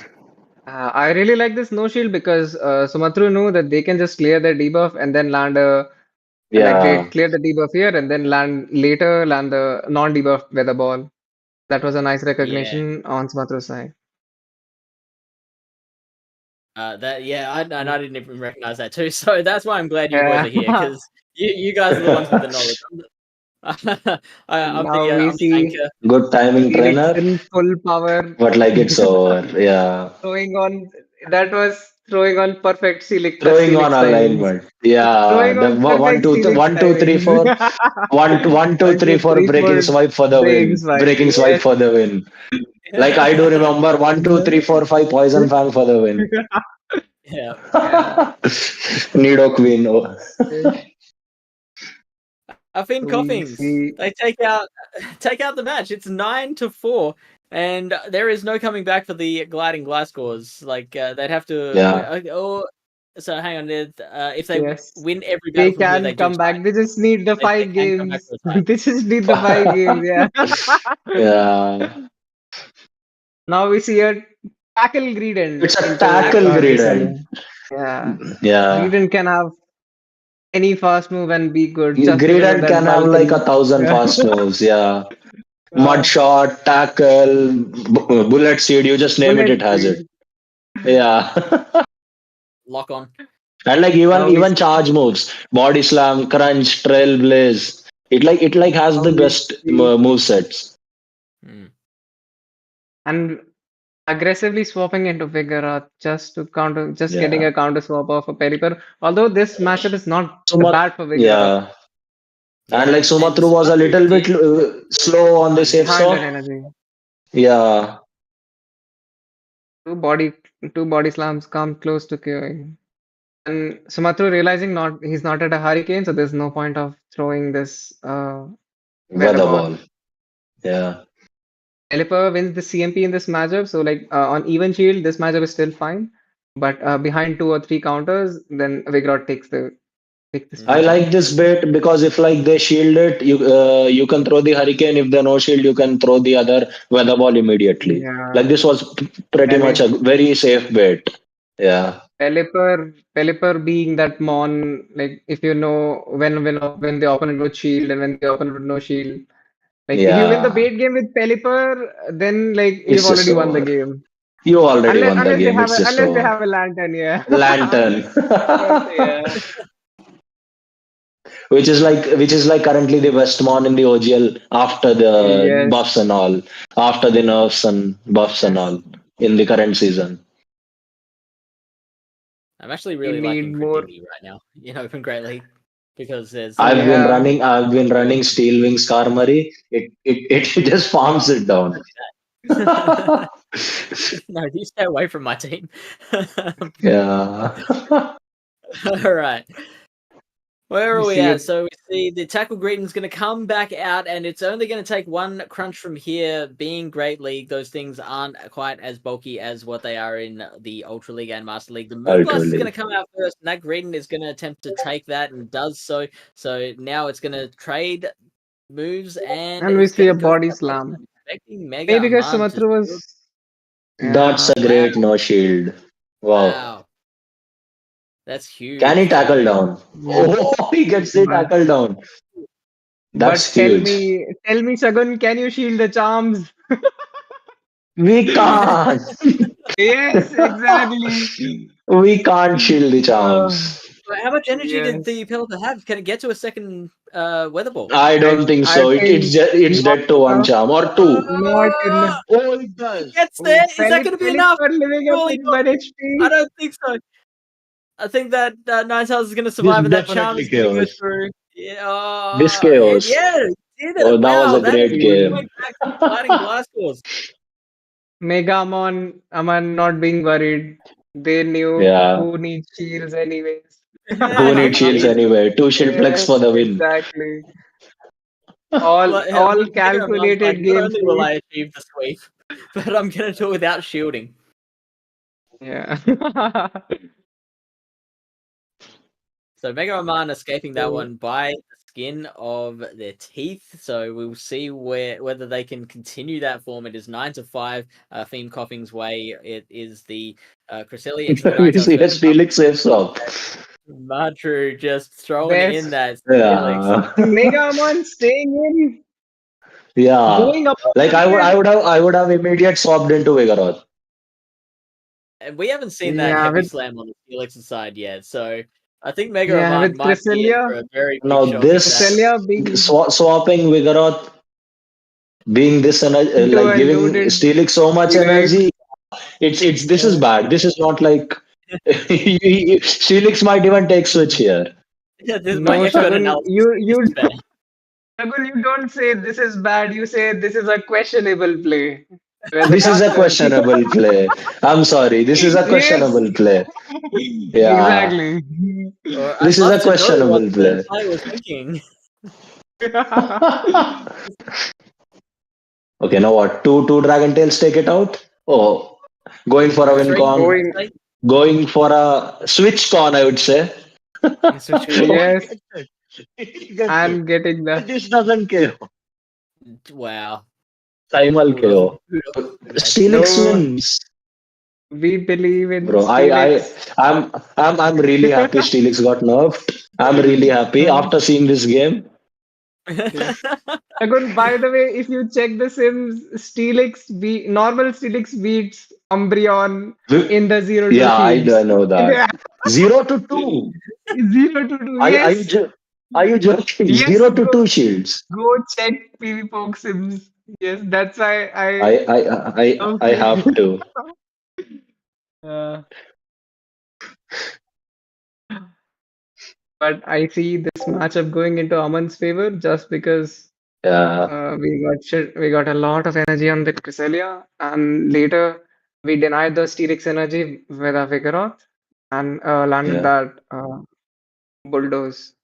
Bulldoze. So we get a shield here. We're going to get a wing attack farm down, which will come in very handy because, Pelipper with energy it is a very good time. Unfortunately, it is on low HP, so that means a Weather Ball from the opponent will be enough to KO. So that's why Mega Roman throwing this Weather Ball first and getting a shield from Sumatru as well. So maybe, I don't know if that was a miscount or whether they just really needed that health to be able to survive a Grass Knot or a Moonblast from the Cresselia. True, that was a very questionable shield. Questionable play. I'd love to know what you That were was- thinking with the shield. Yeah, that was a And we see the questionable bait, play. and we see the bait from Sumatru's side after building up to the And Hurricane, Megaman. which gets shielded. What do you think? Is this Hurricane range? I think it is. Like the Crest is in Yes, yes, Hurricane this is range. obviously I think Hurricane range. Obviously Hurricane the range. wing Yes. attacks, I reckon Yeah, that'll be No, that'll no. be enough. This Are is we a taking bets? 100% KO. yeah. 100%. 100%. Yep, you called it. That's why you're the expert commentator, and unfortunately Oh, unable to get that other weather ball Well, off, and so that it would have is survived. and that Sumanyu was Also, did taking I? very, Yeah, very interesting plays by both sides. It was a fun match too. It was a yeah. fun match. With Afim coughing being up, I think 10-5. There's no 10 to 5. comeback Yeah. possible. There's Yeah. no comeback from now. Yeah. And so, Vroom, our producer, can you remind us whether we are going to see the final matchup? We will be seeing the last matchup. So this is the Sid meta, and you'll have to remind me, guys, what is the Sid meta? I think in this meta, you had to buy cores. So initially each of the Yeah, captains got some pot, and with that pot you have to buy the players along with it. There's this meta, and in this meta you have to buy a particular core. I think there were Medi Leaky core, there were Lantern Umbreon core. There was this yeah. There was a lot. DD. Like, There were multiple. Oh, so we just got the news. The meta got changed. So this meta is two more. Apparently, both teams having Medi yeah. is Both not team the has ready. is not the best way to Yeah, it's use this meta. But so it's two monotypes plus unique typings. Nothing banned, I think. plus unique typings. Yeah, And we see very creative and unique picks from both sides. it's basically the same team. It's literally the Yes, same Oh, look team. at the Afim In points the and in the are up same to order as 105. well. In the same order as well. maybe that's because of the production changes. But yeah, would be funny if both of them had the same order. Yeah, And it'd be amazing if they brought the same Pokemon into each battle as well. Yeah. yeah. Would It's be just funny if Metachan would be Mirror funny in the if lead. the person loses because of the CMP or that they were CMP. Yeah, living no, with I don't want to. li- I don't want to living see with that. 1 HP. Yeah. Yeah. Oh, Oh, Oh apparently boy. oh one. my God. Oh, Yeah, and this it is is a charm. charm. It Yeah, is charm. Okay, so Lickitung is definitely an answer to the Gligar, so Jay Mooney can maintain switch advantage here. The Dig is going to take a reasonable chunk out of the Lickitung, but Lickitung can just take that in its stride. It's going to bounce off its belly and Yeah. continue to lick down, build up energy, build up those body slams. It is now at a body slam and a half, and is going to throw that first one into the Gligar. Yeah. Yeah, the Like glider. I like It's how like I like how he did like one or two charms and then swapped out because like now it gets it into two body slam range basically. Gligar is in I two body think slam ranges. Lickitung beats Gligar all even shields. You don't need It that. does, but still, But you but don't even need still, the charm no, downs. but Yeah. still, I actually think that So, the Danilo could have maybe tried to shield and wing attack shield that and Lickitung went down, for the wing switching. attack go for now. that, Yeah. but unfortunately not to be. So that Umbreon is going to come out, is going to take a body slam, and then is going to be met by the Alolan Ninetales once again. We're probably going to see an insta swap from Danilo into their own Ninetales after that. Ooh, the snarl down. You don't get that very often. Yes. And we are running Psychic just because Psychic. Why are we running Psychic? Can someone explain? Can someone explain why are we running Psychic? For the Sometimes you just defense want to drop, throw a of couple course. resisted For the energy defense on, drop. Yes. you know? By the way, I think Last Resort and Psychic, I think they do the same damage, or I think Last Resort does more damage I with think being a last lesser resort. energy charge move. Last Okay, Resort now is more. now that Last Resort the is. now yeah, and now that the spark has been buffed, like Lantern wins this matchup in every event shields if obviously you time well and do not let a charm through.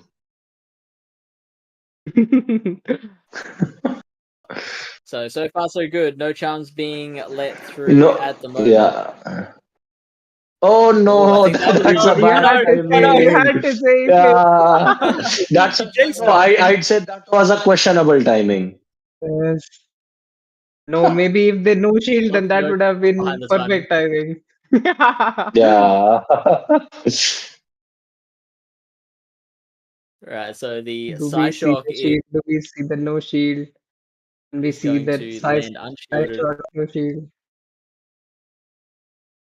And now the Weather Ball is going to threaten the Umbreon, but is not going to take it out. So it's going to rely on Yeah. Charms to finish it off from Charms. here. Yep, and that here's the no, just not even going for the psychic, just Mihir. going for that foul play is now going to have to try and get to the second foul This play before this might the get Lickitung can Mihir, do because it. Mihir, just let me know. Would you have thrown your move there? yes. Would you have Oh, thrown your move at the there? As the as which A9. one?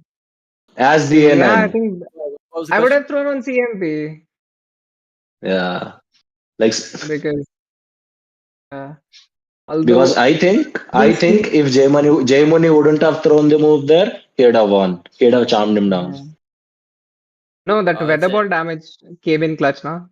You have to throw Yeah. that jump weather. Oh So you yeah, have to right, throw on yes. CMP. Yeah, exactly. Mm-hmm. Yeah, on So CMP, yes. yeah. Now Yeah. we see Danilo like clutching in with Alright, so now I think Metacham into the Lickitung. We've seen this a million times in Open Great League, so this is a very close matchup. It is the dynamic punch Metacham, which does flip things a little bit. The first body slam happens on the Lickitung side, and that'll take Metacham around half to the halfway mark. And now Metacham is going to throw a move, and no, the opposing Metacham comes out, and that is going to Oh have the no. same moveset. But unfortunately, out comes the Ninetales on Daniel's side, and it's gonna. Oh, here we go. Is this gonna be shielded? It is gonna be shielded, and now it will be able to charm down that Metacham all the way to 0. yeah, with A9 being neutral all across the board and and like being Now he a gets thrown. Umbreon and a Medicham counter and being neutral versus all four. Although it would lose to Licky Lantern, but like if it gets aligned versus a Medicham save swap, then the game is over. This energy goes everywhere, and like you have to throw a move to kill this A9 as well. So you are basically coming in with a mon which will take that those charm damage. Along with that, that mon will come out dry after that matchup. So not a good Yeah. day for J-Money.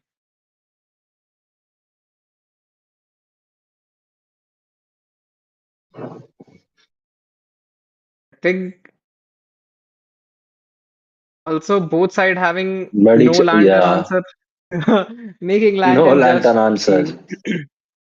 You would think Gligar would be a lantern answer, but losing to lantern in most even shield scenarios is not does not cut out. Does not Lickitung count. being Yeah. the Lickitung being the only decent check to it. And here, as we see, do we see a shield here? And we do see a shield on Danilo's side. Feeling that Thunderbolt, just securing that matchup,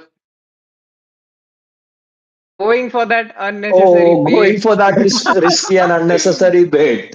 Like, okay. Although I Come do on, believe Daniel. you can, Getting it although as I do well. believe Yeah, you we can might be able to use, spark yeah, down. Yeah. Yeah, yeah. So that, definitely.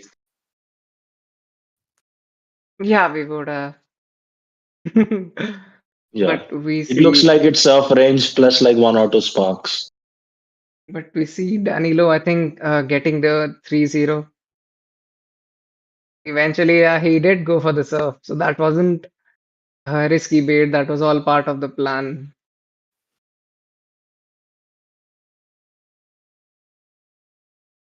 And Likitan getting the body slam and Lantern counting that moves, throwing on CMP. Although the only win con for uh, the only win con was saving that move. Uh, So, so I think we should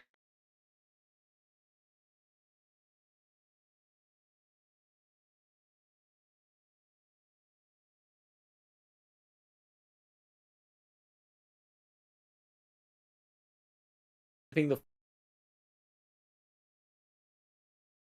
uh, wait, am I audible? Question is, how would I know?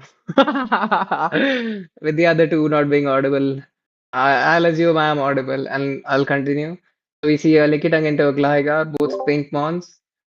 Although Likitung take this, although Likitung takes this matchup easily just because of that extreme bulk and that Lick being a one turn fast move, which adds up a lot, and Body Slam being such an efficient charge move.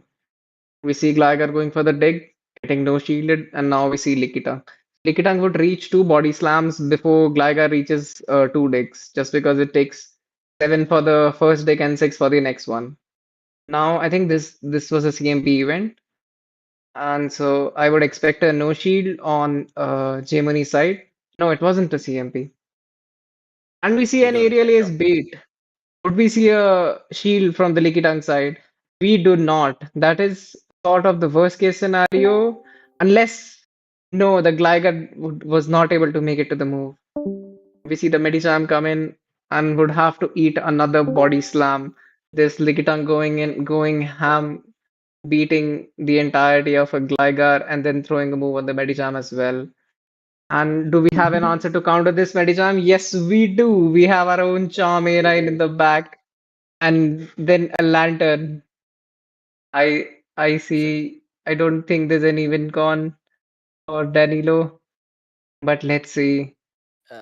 Maybe if If I the was yes, if I was the lantern, I would still shield this move just because the Medicham into lantern is still a neutral matchup. And again, going for the surf, which is the correct play. Fish, would you like to continue? I think are you okay. audible? You can try. I was Oh yeah. I was, I Okay, was am like, I you were doing audible such a good though? job. Am I I was thinking, audible? Oh yeah, everyone is audible. Yeah, yeah, you guys can continue. Let's go.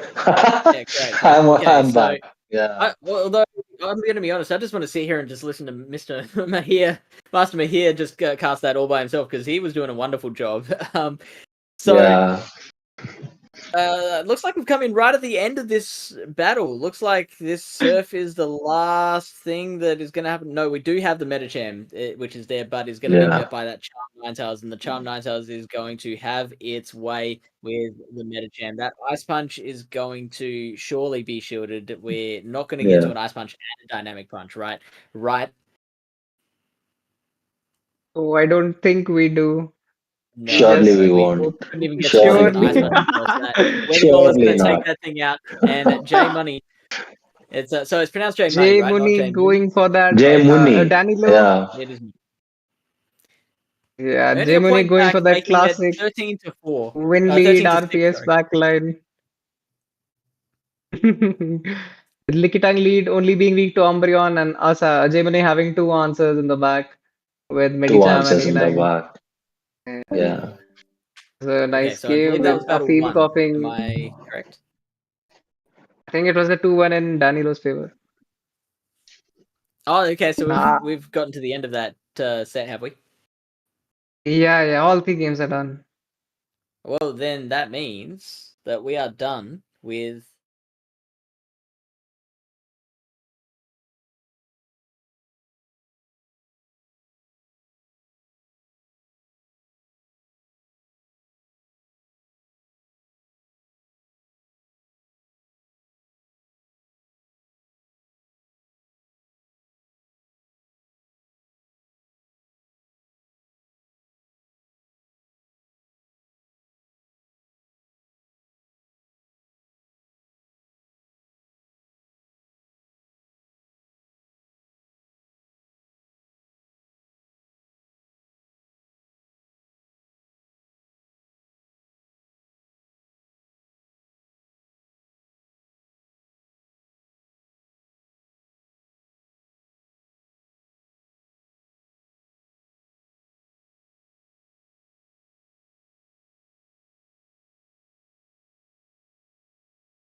Good to go.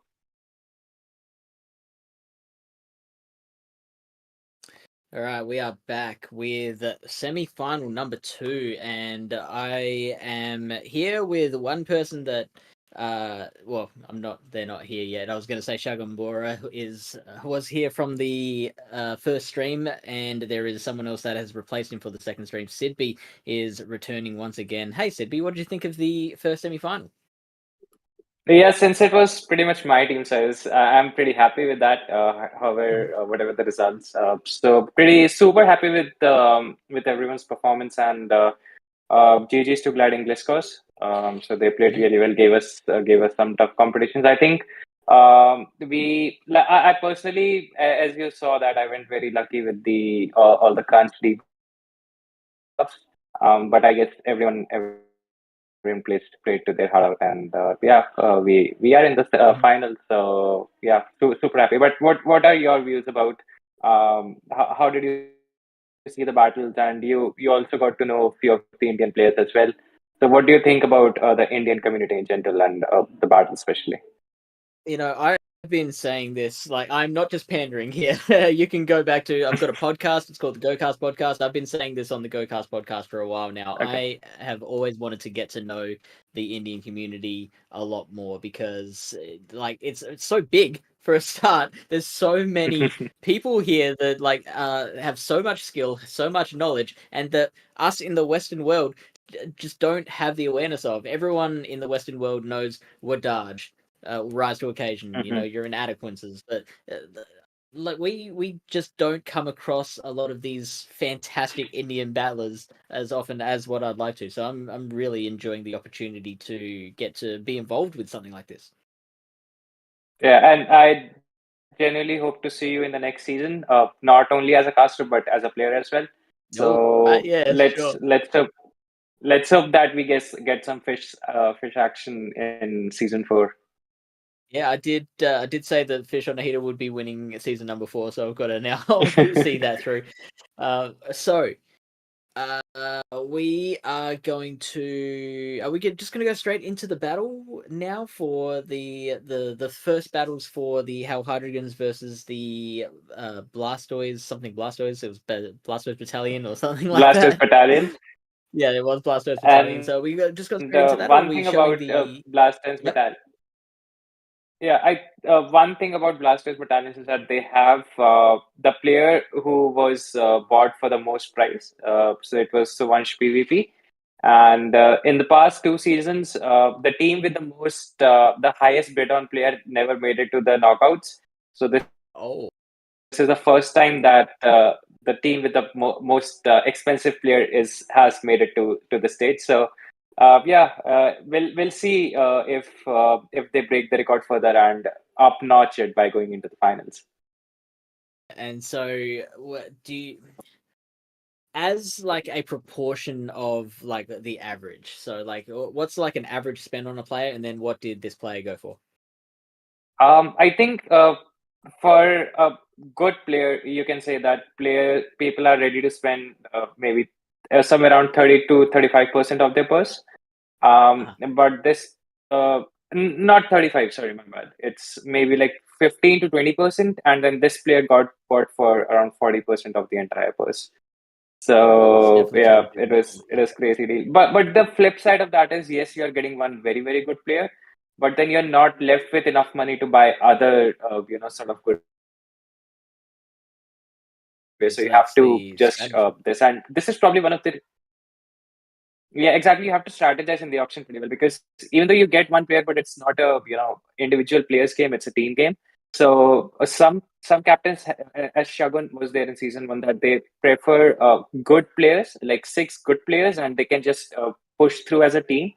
And some are like okay, they go to big, they make 2 big bets on 2 very good players, and then they buy a few players for a cheaper price, I would say. And the another fun story is that Varun was captain of season 1. He was in the auction in season 2. He was the most expensive player, and then his team just Oh got knocked out in the first stage. So then he said wow. that okay, if I am in a team, if I am in the auction, my team is never gonna win it because they're gonna spend like a crazy amount of points on me. So that's why he returned as a captain in this season. So yeah, it's not that auction is fun, but yes, you do have to strategize as a captain in Yeah, building for a team sure. specifically. How do you captains? Sorry? How do you select who will be a captain of a team? Or is Yeah, it just initially it was yeah, go on. Yeah.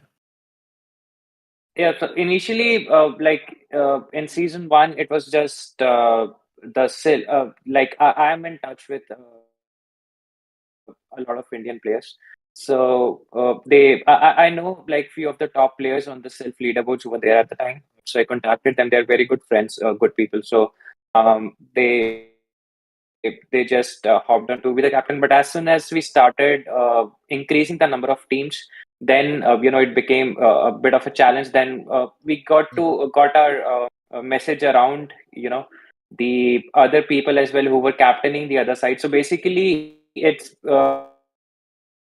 two things that I primarily look for. That one, they should really know about PvP, and second is they are a good people's player because if you're to be a good captain, you have to be one obviously good in your battles, and second you have to be good in people skill as well because you have to kind of manage 10 to 12 people in your team.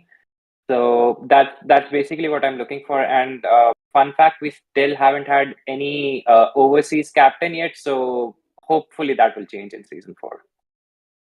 All right.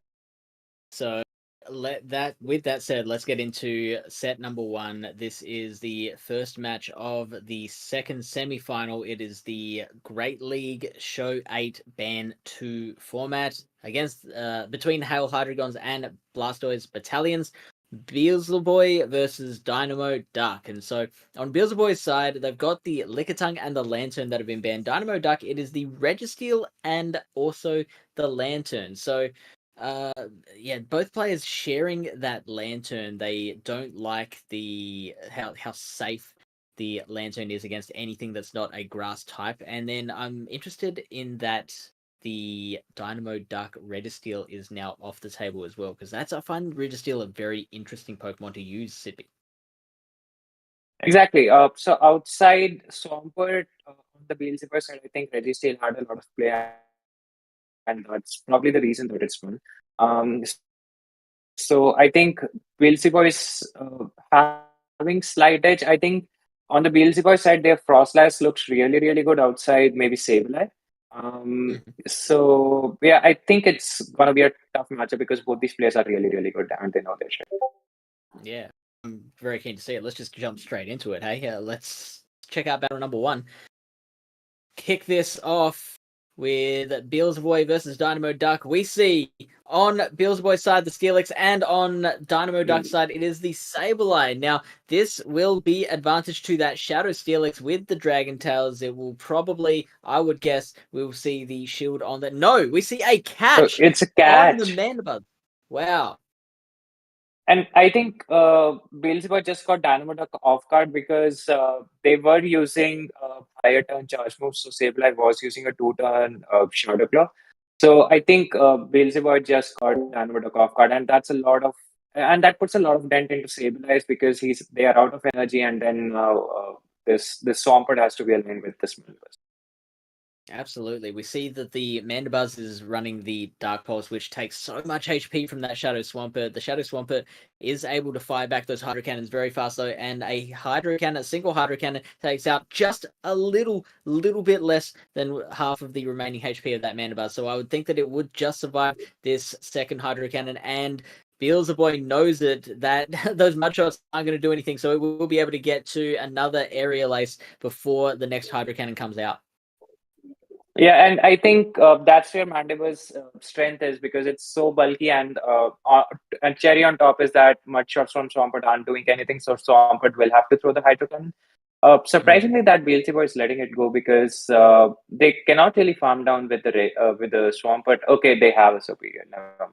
They do have the Superior, so it is forcing Dynamo Duck to switch out into the Metacham. Now, this is still a winning matchup for the Superior, and maybe, Bills Boy has options as well. The Steelix has a breaking swipe there. The Swampet's on very low HP. If they still have shields up by the end of the battle, then they can just Dragon Tail that Swampet down. So there is no pressure to swap this Superior and preserve it at all. The Ice Punch will take out half of the Superior's remaining HP. Superior still has some fight in it. It's going to throw an Aerial Ace, which would KO the Metacham if not shielded. Yeah, I think it's no point to shield the Medicham because I think they will look to get energy on the Sableye. However, the switch timer is up, so Beelzebub can just swap out of the Registeel in case they wish to do so. But with 2 shields up and just down to 1 Pokemon, it's looking tough for Dynamo Duck at the moment.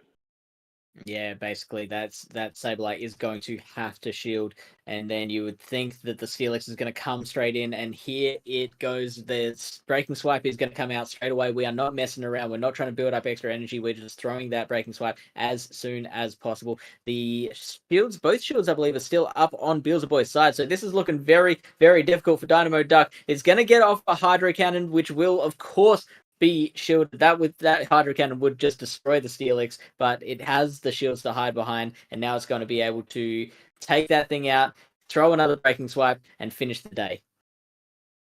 Yeah, I think Steelix has just put in a lot of work in, as we see in the semi-1 as well, that Steelix is putting in a lot of work, and that's probably the reason that Niantic decided to nerf this bad boy. Yeah, 100%. That is, well, not 100% anymore. That's the point. Our Hydreigons will put the first point on the board. Will draw first blood against the Blastoise Battalions. Yeah, and I certainly see that the Blastoise have a type disadvantage against the Dragon type Hydreigons. So will be interesting to see if the type advantage matters, because remember, Blastoise does have access to Ice Beam. It does too. So we are waiting for battle number 2. And it is beginning now. We have the Steelix lead into Metacham. This is not one that the Steelix wants to see. This is one of the rare bad matchups for Steelix. It is not going to swap out straight away, though. Beelzebub is going to keep it in, take those counters. They are adding up very, very fast. And we are going to get a move coming in from Metacham before anything else happens. Yeah, I think it's still not a very bad matchup for Steelix because they can debuff the Medicham. However, Beelzebub decide to follow kind of the same strategy as in game 1. Preserve health, preserve the energy on Steelix, and swap to Mandibles just to soak all the energy coming in from the opposition. But this time, Beelzebub comes better prepared. They have Clotsire in the back, which is sort of equally as bulky as Mandibles, and will be able to deal super effective damage with the Stone Edge this time around. So it's going to take 2 Stone Edges to take out the Mandibuzz, even though it is super effective. It's just so bulky, and Clodsire's attack stat is not that great. So it's going to be a bit of a slugfest. The Clodsire of the skies versus the Mandibuzz on the ground. And the first Stone Edge will come in and take out a fair chunk of that Mandibuzz, but as we established, it is going to keep on flying. It's not going to knock that thing out of the sky quite yet. It's going to allow it to get to another Dark Pulse. Now, the Clodsire will outpace to the next move, so the Stone Edge will be able to take it out, but, there are 2 shields in play. Maybe Beelzebub wants to hold on to that Mandibuzz. I don't think so. No, the shield will go unused, and Mandibuzz has done its part. We'll allow whatever comes in next to maybe farm that thing all the way down. We'll see. No, throwing the breaking swipe here, and I think Beelzebub just making a safe play, not want to expend any shield in shielding a potential earthquake. Dynamo Duck letting it go. Will come in back in with Medicham, and I think they'll just debuff and dip to their last Pokemon. I didn't really get a chance to see what was it, and we still don't know what lies behind Dynamo Duck, their last Pokemon.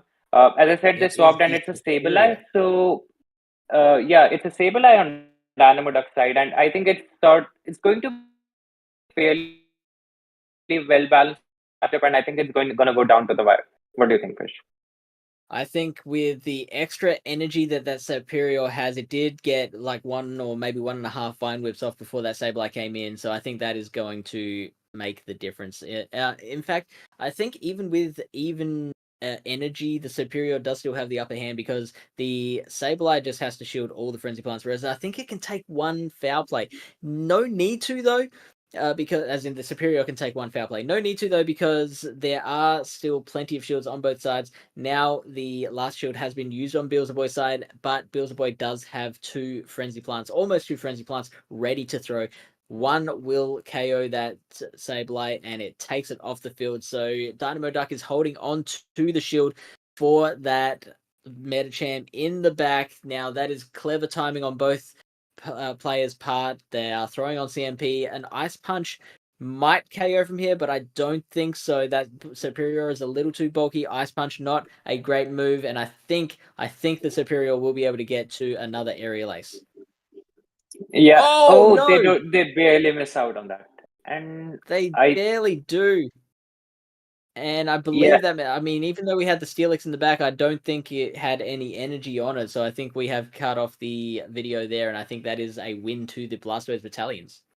Yeah, so I think it's a very good read on the Dynamo Duck side. I think Beelzeboy played it correctly. It's just that the type disadvantage was too much for Beelzeboy in the first game. Sorry, in the second game. I think he was just barely lost out on the matchup. And we are starting with the game 3, and this time Beelzeboy led Steelix for the third time, but Dynamo Duck says, "Okay, I'm predicting it. I'm not gonna fall for the another trap." And this time around as well, Beelzeboy is at a type disadvantage, but it will be interesting to see how they make a comeback. It's Frostlass on the Superior.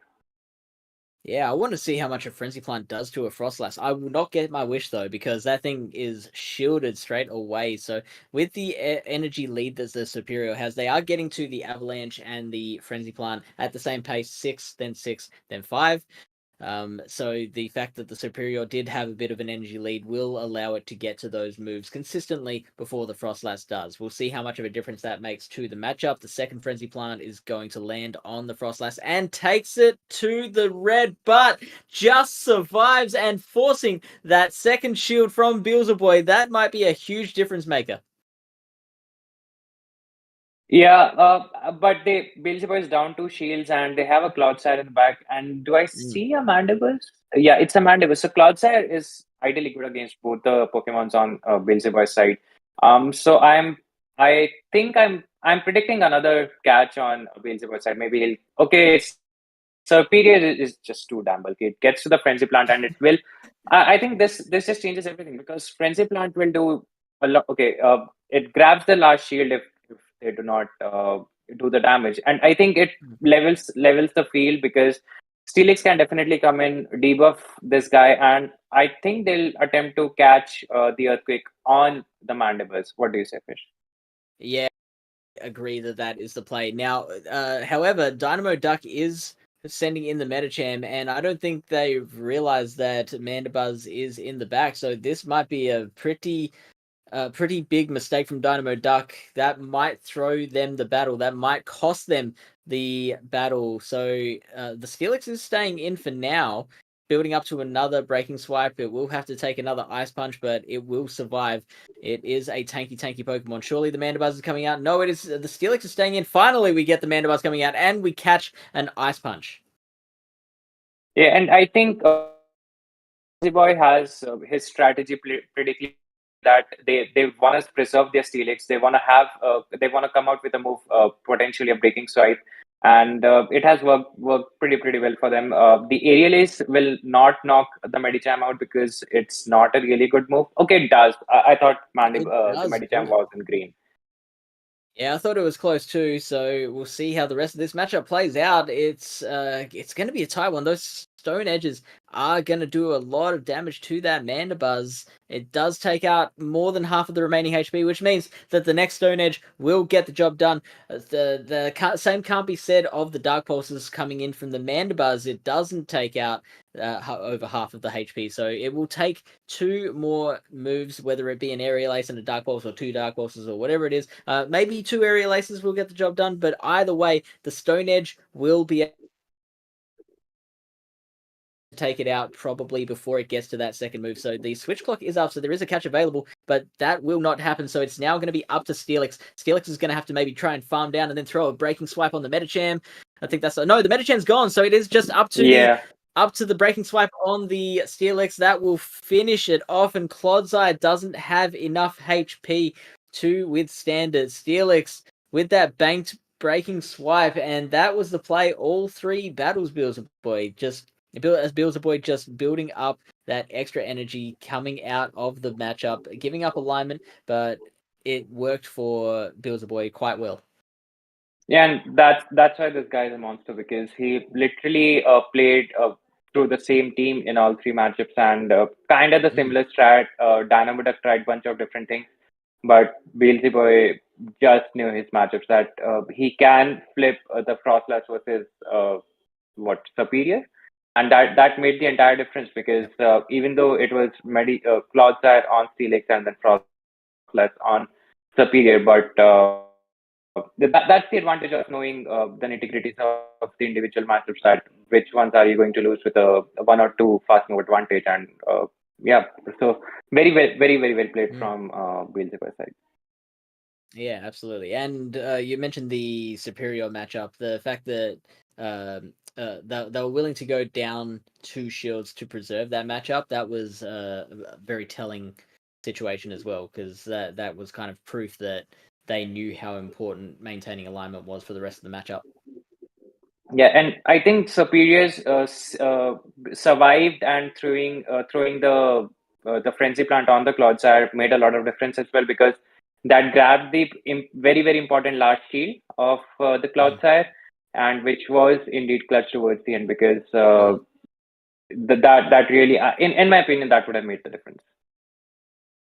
All right, producer Vroom upstairs. Do we have Shagan?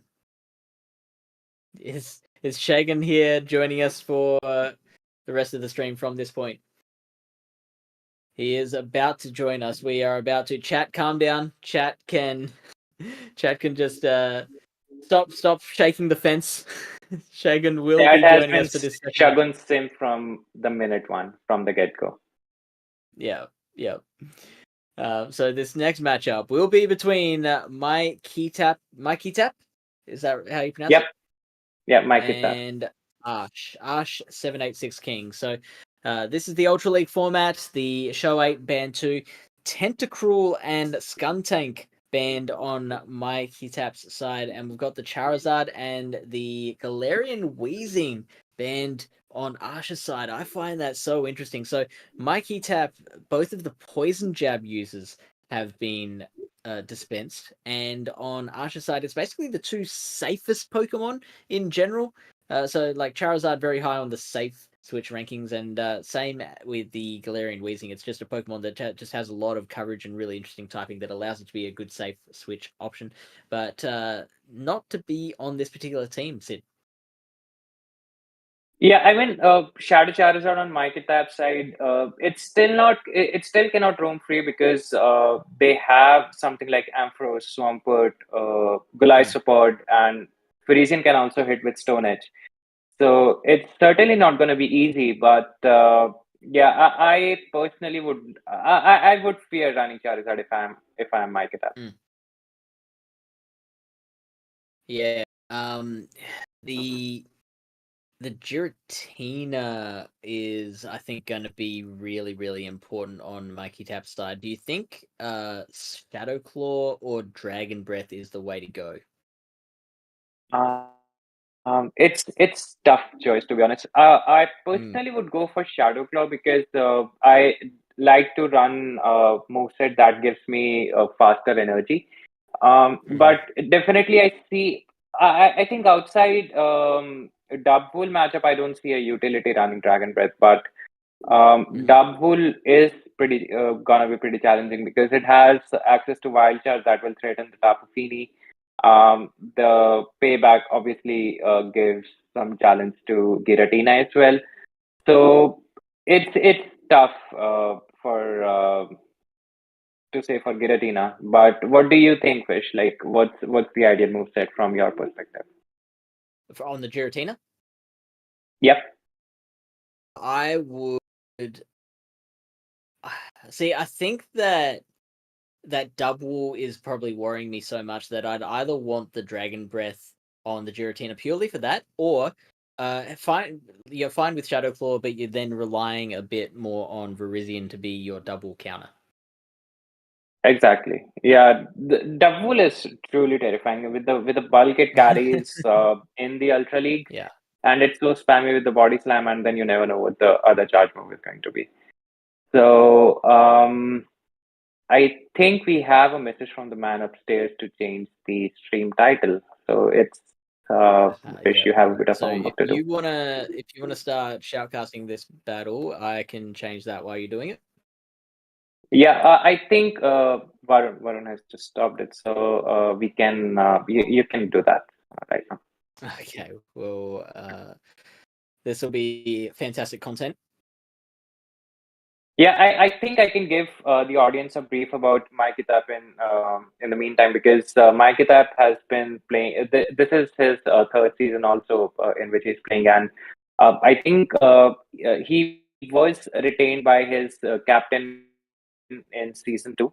So he has been a consistent performer throughout the tournament, and has I think he was MVP in season 1, if I'm not wrong.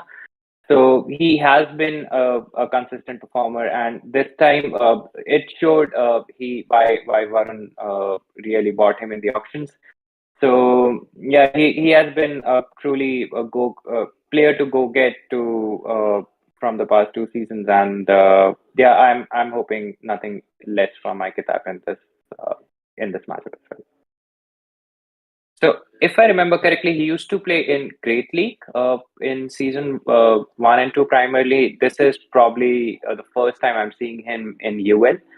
So, great captaincy from Varun's side to utilize Mykitap in UL as well. And cheers to Mykitap as well for performing too well so that he can bring his team in the semifinals. Hello. I'll just join the VC. Just give me a second. Shagun. Yeah, hi. Yeah, I'm just joining the video. Give me a second. Yeah, so the fan favorite Shagun Bora is back. The fan favorite. Yeah, okay. I'm in. I should be in. Yeah, I And am. there he is. Oh, that handsome Yeah, face. chalo. No, definitely not. But yeah, okay. Okay, it's You're like, oh, asking but versus call me handsome, Mykitap I can't put my 88. selfie on. Yeah. All right, should we get into the battles? Yeah, definitely. Absolutely. Yeah. All right, this is Okay. not a great start, especially since Yeah, it is definitely. we played Sacred Sword for the Virizion, so we are getting straight out into the Giratina, which is running the Shadow Claw. Oh, like they took a lot of energy onto Golisopod and then swapped into Registeel. Like Registeel is a thick beast. It can tank the shadow sneaks like it's nothing. But like yeah, if the Yeah, Registeel doesn't have flash cannon, this is a really close matchup. Like Yeah. usually and the favors Registeel.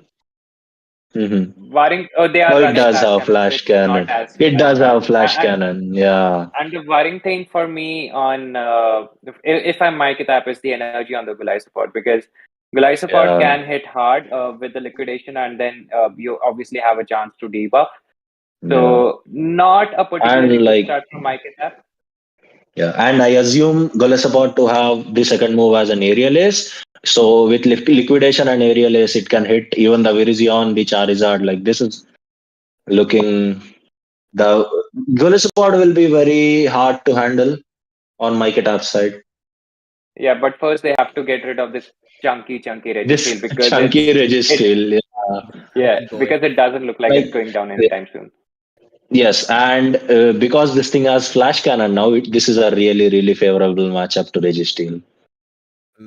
It Like can if it probably had get low Zap, enough that it can maybe the Virizion can farm it down with double kicks and maybe get up enough energy to threaten that Golisopod again. so much, yeah. Like it doesn't have, but like opponent doesn't know, right? So like yeah, we can always. Yeah, but my Kitab does have Charizard in the back, so they ideally don't want to reveal that they have a Charizard, because otherwise Arch King, if they reveal, they definitely would know that they have to preserve their Goliathopod. And here comes the Leaf Blade. The opponent doesn't know it can be a super effective Stone Edge. So Stone will it get Edge. the first shield from Arch King? Let's see. It does Oh, it not. doesn't. So I'm really so That is some surprised. gutsy. That yeah, is so gutsy. some nerves of steel on Arsh's side, and they go for the aerial ace, which in fact, even though it's double super effective, but still does not KO the Does Elysian. not kill. Will get the large shield, and I think the Shadow Charizard with Goliathopod out of the way, unless they have something like a Swampert or yeah, I think it's still gonna be tough for the Shadow Charizard because they Arch King What can do we have know? Swampert or Ampharos. Yeah, he can even have a Shadow Ampharos. What do we know? Like Shadow Ampharos isn't that bad actually. He's having Charizard, Tapu, Fini. Yeah, but they have gotten the last two shields, and I'm expecting a liquidation to come in, and There's got to to be a put the shield. matters worse Yeah, for there my is. Kitab, they can get a defense debuff here. Yeah. And what have we got? It's the double. All Oh, right, now do we see double. wild charge or payback? Surely it's payback. I'm betting that it's Wild Charge. So let's see. Oh, really? Yeah, but All right, we're okay, gonna I find thought it out. was time. That's Oh, four, he and threw that at is the move. 5.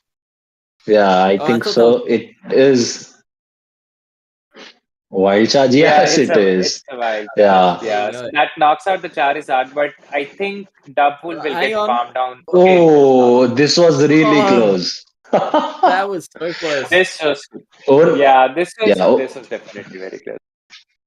only Mikey if Tap is throwing that Virizion straight. could have farmed it down. Virizion could have farmed it down and like Leaf Blade, it would have been great. Yeah. That would have been so good. All right, but that is 1 point to Blastoise Battalions, tying it up 2-2. So just like the previous semi, a very even start. We'll see if that it can stay that even, or if one of these teams is going to run away with it, just like we saw the Glasgows do in the latter part of their semi-final. Yeah, and I think the AZ strat is getting leaked somewhere because Arch King just ran two of the bulkiest Pokemon in the meta. So Yeah. yeah, but this time around, my Kitab is not messing around. They lead Giratina into a Swampert, which is in turn a positive matchup for them. And post Swampert can just go for Earthquakes, which is Yeah. energy, which consumes a lot of energy, whereas this Giratina can just spam Dragon Claws out here and there. Mikey Tap going with the I hate Registeel strategy, going through three Pokemon that just ruin Registeel's day. The Earthquake is not going to really worry the Giratina too much, which is shiny, so it is doing more damage. Now here comes Definitely. the Virizion. And that is just like that is not an answer to a Giratina, Ash. That's I'm not sure about this. I'm really Yeah, surprised. Why? Yeah, like why not go into Charizard? Maybe they are actually trying to bait out the Charizard. So like Maybe. Miketap recognizing that. I So think they maybe like still want to know Ghost is the that whether third they are or running a Stone Edge or not. Yeah, makes sense. Because Giratina will need to take a Stone Edge if they want to get rid of it. And by the time they get to it, I think Virizion is almost Oh, dead. So oh no. Giratina has basically taken out like what, one and a half Two Pokemon. It Pokemon. has Yeah, just almost two. yeah, it has owned the Ash King side of the field. Ash King choosing to maintain that Virizion, try and get something out of it, and so we'll land this move, and it is the Stone Edge, and that will Oh, take it that does Giratina have off the Stone field. Edge. Oh It no, it doesn't! doesn't. Yeah. Wow. Yeah, that's really showing the power of bulk. Like if you have chunky Pokemons on your side, you are basically playing with three shields in the games. I'm surprised that the my Kitab has come in with Virizion to get ahead on energy. I would prefer energy on my Charizard rather if I was Charizard. on my Kitab. Yeah. If I was on my Kitab side. However, this Goliathopod comes in and my Kitab will go for Leaf Blade, which does about 30% on the Goliathopod. But again, they are in the same situation where Goliathopod can ideally go for a sweep, and this aerialist would definitely give. However, the disadvantage on Ashking side is that they are lagging one shield behind, which will be made even by Goliath support in this particular turn. But the Varisian is getting ahead on a lot of energy. So if they want to keep this Goliath support alive, they would definitely want to shield. And yeah, I think I that's like this. that's absurd This is play. Yeah, huge. that's Yeah, because that this Charizard's is really not huge. going to do much. We still have the Swampert. We still have this Gillespod with energy, and so that Charizard is not going to be doing much. It's like not worth a shield. The Virizion Yeah. is now going to come back out on the field, and it did have so much energy. So it's basically just like build to 100 basically, or as close to 100 as possible, or just throw the move now and then build up to your two leaf blades later as well. So this is looking pretty good for an undercharge For on the a shield, Swampert. yeah. I mean, it does care. Like a leaf blade, like even if it is not charged at all, might chaos home, but Yeah, Yeah. it definitely might have done that. yeah. Now, how much energy did that Gliscopod have remaining on it? Because I'm wondering if the Virizion will get to that last leaf blade, or whether that aerial ace will come out first. Oh, that's gonna be really close. Oh, I think they really, might even really just well played by one Mikey shadow Tap. cloud, Yeah, one shadow cloud it. really, really well played by Mikey Tap. Like really loved this gameplay. It was so good. Like not going in Charizard, but like he could have went into Charizard. But like it did work out in the end. Yeah, but I think he played very safe there on not Yeah, going to Charizard immediately, because sometimes in GBL also we are like you swap, I swap, and in that play you make a lot of mistakes. Mhm. I did that It happens to yesterday. me a lot of time. I bet it does the same with you, Shagun, I bet. Someone swapped out into Lantern and I swapped into Skarmory. You swap, I No. swap. Oh man. Okay, so And this it's Okay. is top, an let's even call it. better lead for Mikey Tough than what they had Yeah. last time, which was the Giratina into the Swampert. So they're getting straight out of there. Ash is not messing around with that matchup. So we see the Red Steel coming out and the Virizion staying in. We see Greedent and Giratina are the other two Pokemon on Mikey Tough's side. So both Pokemon that do quite well against the Swampert. The Greedent, especially if it's running Bullet Seed, which we saw in one of the Great League battles of the previous matchup. So this matchup goes on. The Virizion is building a little more energy, a lot more energy, before finally throwing that Sacred Sword, which I believe will get the KO. Not It quite. surely does not register. That's certainly well played by Mike Kitab. He caught There on he an is. aerialist on the in game two, and now they catch a flash cannon. So not that good, but will give Giratina a lot of energy as a head start. In comes Swampert, and yeah, it's looking tough for Rushking from here, because Yeah. It's this looking Giratina is really still tough. not in a quick range, by the way. I'm thinking if it's Galisipod in the back again for Ash King, then this is going to be pretty good for Mikey Top. It definitely has shield, Yeah. team comp advantage here, because you know that Greedent is going to be double resisting the Shadow Claws from the Galisipod, and those charge moves are just not going to do enough damage to overcome that disadvantage. So I think this is very much in Mikey Top's court. Yeah, I think There it is. Virizion will prove to be just too much for Maikita, because it basically benched their Ampharos, and then Registeel and Swampert also struggle a Yeah. lot against that Virizion. So the only basic answer that you have to Virizion is your Goliath support and your own Virizion, which is not that a great match, especially since you're running Stone Edge, and was it Leaf Blade or a Sacred Sword? I guess we never know. I guess since we have a bit of a lull in the battle, we'll give a quick shout out to Io Non Sono, who is an Italian battler who has just rated us. So welcome into Io Non Sono and co community. So we are in the middle of a semi-final for the Indian GPL, the Hydreigons versus the Blastoise Battalions. The score is it's a little more than 2-2. It's like 4-2 now, isn't it? And probably about to be 5-2 to the Hell Hydreigons. So Mikey Tap is looking to get a 3-0 sweep against Ash King Yeah, with this definitely looks like 5-2. Yeah. Yeah. Yeah, but I think it's Yeah. 4-2, right? Because this Ash King won the first game, I Did they? believe. Oh, oh, he did. Yeah, Yeah, then Oh, it has because to be 4-2. Okay. yeah, it's a 4-2, because of right? the double with the wild charge. That's right. Yeah, Yeah, yeah. yeah, double That with the that one wild shot on the charge. charge is The actually wild Exactly. charge double. That's right. So okay. just So just sucking all the life force out of that Charizard.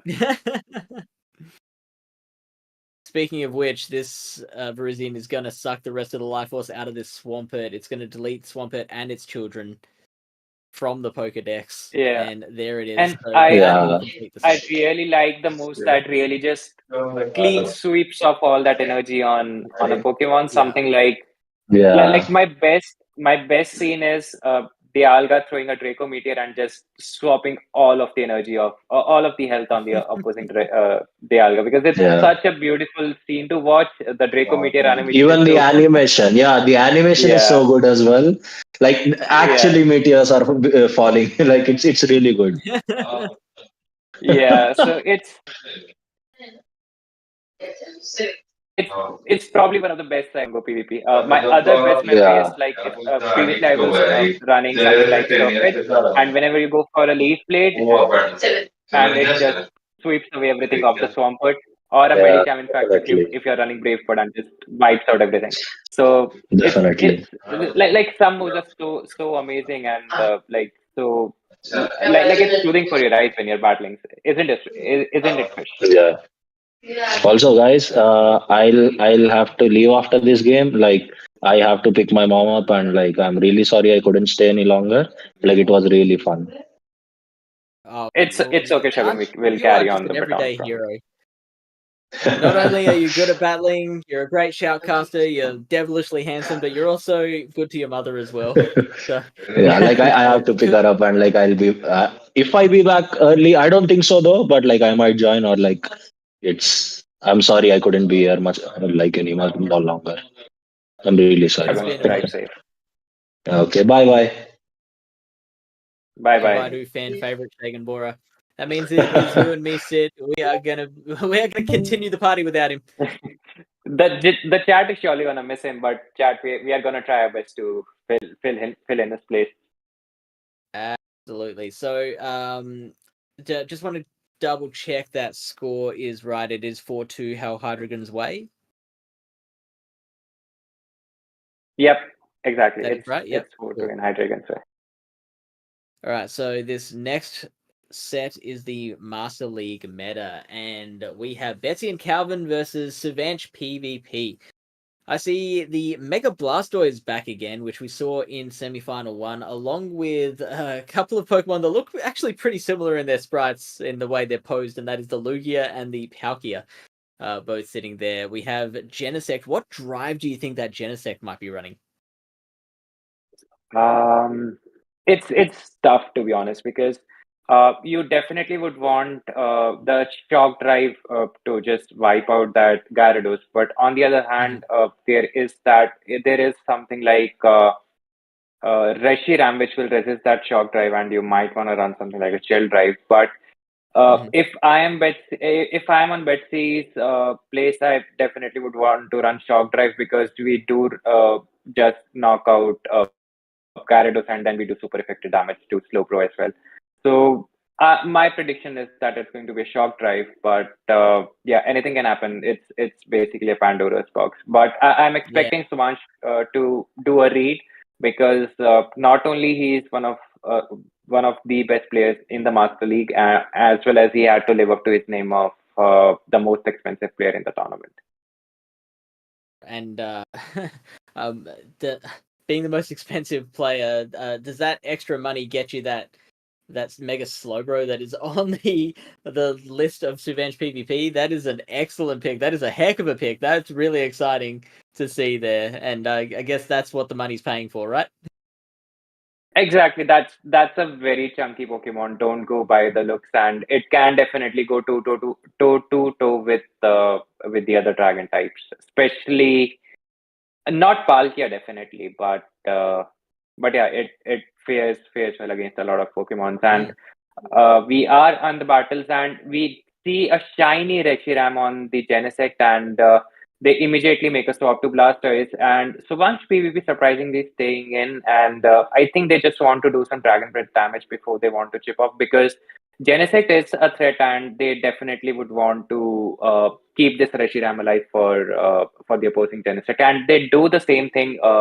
They just chip off, grab the shield, and then swap to the Blastoise.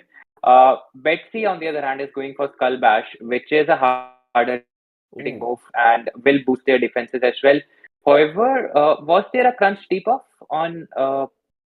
from on the Blasters? I'm not really sure, but Gyarados going Don't think for so. No. the crunch, which I don't think will not be enough to knock out this bulky Blastoise, but they might get Dragon Breath down because the Hydro Cannon is not gonna Mm. care. Yeah, the Hydro Cannon is going to be resisted, so it's not going to do too much damage. Even though Hydro Cannon is such a strong move, the Gyarados will be able to handle it and has a lot of energy that it can throw on whatever is next. The Genesect switch straight out, so it does not have any energy to play with. The Gyarados is going to go straight for the Crunch. Now, I believe that is the Shock Drive sitting on top of Genesect's head, so it can take out the Gyarados completely in one shot. However, with such low HP, you don't even need it. You can just go straight for the Magnet Bomb, which is what Betsy and Calvin is doing right now. Yeah, and this might not just KO, and Betsy might get some good. Okay, they just KO it. And what's going on with all the crunch debuffs on the Gyarados? Like as you saw when I was playing the Gyarados, I was getting a lot of debuffs. And similarly here, is the Master League Gyarados just built different, or Yeah, I think something is in up, Master something League, fishy is up Gyarados with the is Gyarados? guaranteed the debuff. So this is a good, really good situation for Savanch, who's bringing out that Mega Slowbro, and Mega Slowbro is going to go to town on this Landorus. The Water Gun fast move against the ground type in the Landorus. The Surf's coming thick and fast. That Landorus is not going to be able to stand up for very long. It's going to try and put up its shields, but it is not going to be able to handle the constant onslaught of water. It's going to try and throw one more move, which the Slowbro is not even going to worry about. The Slowbro is like, hit me with your best shot, and then it is going to just get to another Surf like an absolute champion. Yeah, all the added shell bulk from the Shelder, I believe, from the Pokemon lore is just insane. Like even though Genesect will get a lot of fun, but I think it's just too much work for Genesect, because this Reshiram is just gonna blast away the Genesect with the Fusion Flare. And I think Suvansh is just playing it safe, just in case there's a chill drive Genesect, but it's just a Magnet Bomb. I think Betsy did the right thing of not yet revealing their the other charge move or the high rating charge move, because I think somewhere they knew. And Suvansh going for the BM as well, not going for the fusion player, rather than they went for the crunch. So Savanch scores 1 for Blastoise Battalions, and that means that the score is 4-3. It's a very close match so far as we head into battle number 2 between Betsy and Calvin and Savanch. So we saw just a really bad lead for Betsy and Calvin to start off with that they couldn't really recover from. So hopefully they can get a bit of a better lead and be able to work a little bit better from there. Nope. Never mind. It's the Genesect into the Reshiram again. So now we try the Lugia switch in this time. So this is very interesting. So maybe, I mean, I'm surprised that they didn't bring it out before. Maybe we were worried about the Zacian. Was probably the biggest threat to this Pokemon. Not to be the Zacian is not on Savanch's side. Instead, we will see the Slowbro coming back out again. Yeah, and I think Lugia is so bulky that even Zacian needs to go for something like two wild charge if they want to get rid of the Lugia. So in the hindsight, the Lugia was a better play because there are no steel types, but Betsy might have been worrying for that Rhyperior as well, lurking in the shadows, because if it's a the rock throw, it's a smackdown, right? Smackdown. If they have a smackdown Rhyperior, it just takes on Lugia so hard. And even though Aeroblast is such a good move, this Slowbro is gonna take it like a champion. It just barely no. does not do anything. Even Okay, though so it gets the low Sav- power mode notification, still Slowbro says, "No problem, sir. I'm gonna take care of that Lugia." Let me take care of that for you, sir. So while Savanch's phone doesn't have the energy that Slowbro does, unfortunately, it is going down now, so it doesn't get to use any of that energy. We get the Reshiram coming back out now. Oh, so many swaps, so little time. We see the Landorus coming out and is met by the Gyarados. Gyarados is going to have a lot of fun, even though this Rock Slide is going to do a lot of damage to it, and Aqua Tail will be able to hit back, and it's going to do a lot of damage in return. The Landorus has a shield. It's going to use it now. We will get to that next Rock Slide, and that will get the KO on the on the Gyarados. And so now that Landorus has a bit of a fighting chance. No, we get the shield. Okay, so that means the Gyarados will have to get to another Aqua Tail and try and get the KO on that Landorus. If it doesn't happen, then the Landorus does have a fighting chance against that Reshiram. If it can get to a Rock Slide against that thing, then maybe some Magnet Bombs from the Genesect will finish it off. Unfortunately, not to be. The Landorus goes down. The Genesect comes back in and is going to put up as much of an effort as it can. Unfortunately, that Reshiram is waiting there. And for 2 battles in a row, that Reshiram starting and finishing the matchup. Yeah, I think Reshiram has just gotten best of this Genesect. Even though Genesect is such a good Pokemon against Suvansh's team, Betsy was definitely not able to align it properly, and the score is back to even 4-4. So it's just going back and forth here and there, and either of the sides can take the game. So I think Betsy will definitely would want to avoid that slow bro. She has been trying to do so. She has tried a lot of stuff, but somehow it doesn't really work for them.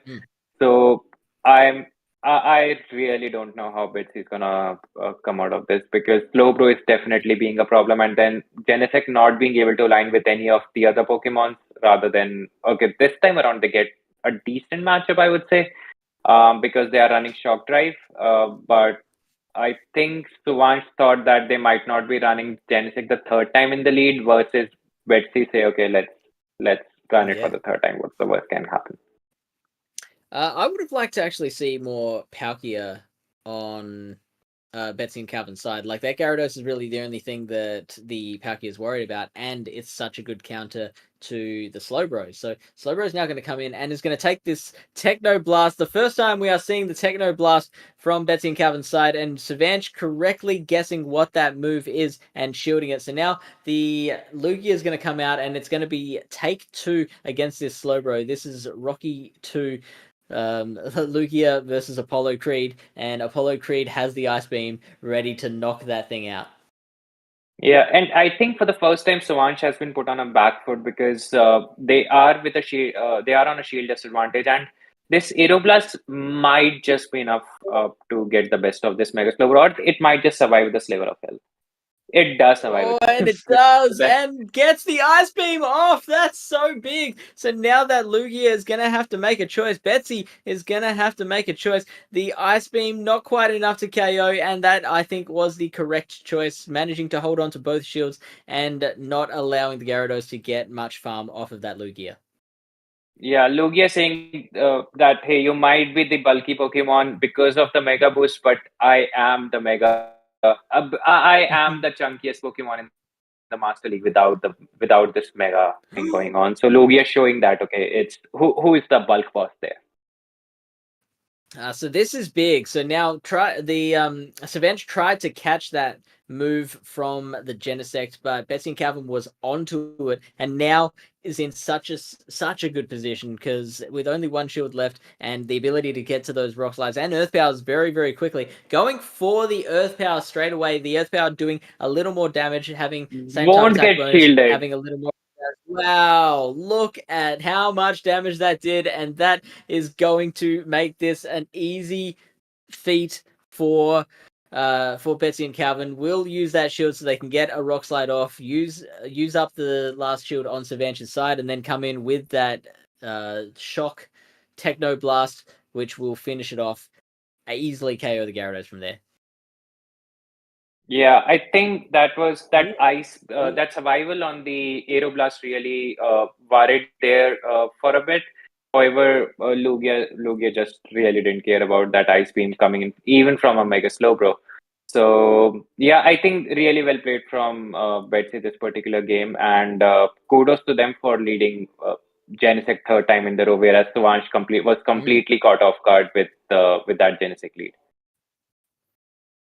That still did get awfully close because the Gyarados did try and farm the Landorus down, and I don't know who wins CMP in this particular instance. Does Genesect does that have the higher think attack stat than Genesect Gyarados? should win it, I guess. And Okay. Betsy just letting all the frustration out of the previous two games, just going Technoblast on the almost not the like it was almost dead Gyarados. So Yeah. yeah, it was well played from both the sides, I guess. The Suvansh really was able to use the Mega Slowbro to best of their potential. And I agree with you, Fish. Outside their what was Gyarados, the Palkia was really good matchup, and Zacian was. It was unlikely that Zacian was gonna come in, especially with that Iron Head. Was it Iron Head? Iron Head Genesect. So they could have made play for Palkia in the hindsight. Yeah, I agree with you. All right, so that was set number 3, which means we are up to set 4, which is our Silph Worlds meta. Who is playing in the first Silph Worlds meta matchup between these two teams? And that is, oh, look at that, VroomVroomPow, our producer for today, and Sirius, both of the captains for these teams. So how Hydreigons captain versus Blastoise Battalions captain, and it is, for those who weren't seeing semi-final 1, it's a slot-based meta where each slot is populated by Pokemon that were relevant to the Silph Arena during the course of its history. So it is Show 8 Band 2 on Vroom's side. The Greedent and the Cofagrigus have been banned. On Sirius's side, the Pidgeot and the Swampert have been banned. I personally love the Pidgeot ban. I don't care whether it's like it has a typing advantage against my team or not. I just want to get that thing out of there because it is so unpredictable. That is the strength of Pidgeot. Yeah, I guess you are always playing a guessing game, whether it's a Brave Bird or a Feather Dance. You definitely don't want to be the one who shields a Feather Dance, and you definitely don't want to be the one who doesn't shield a Brave Bird.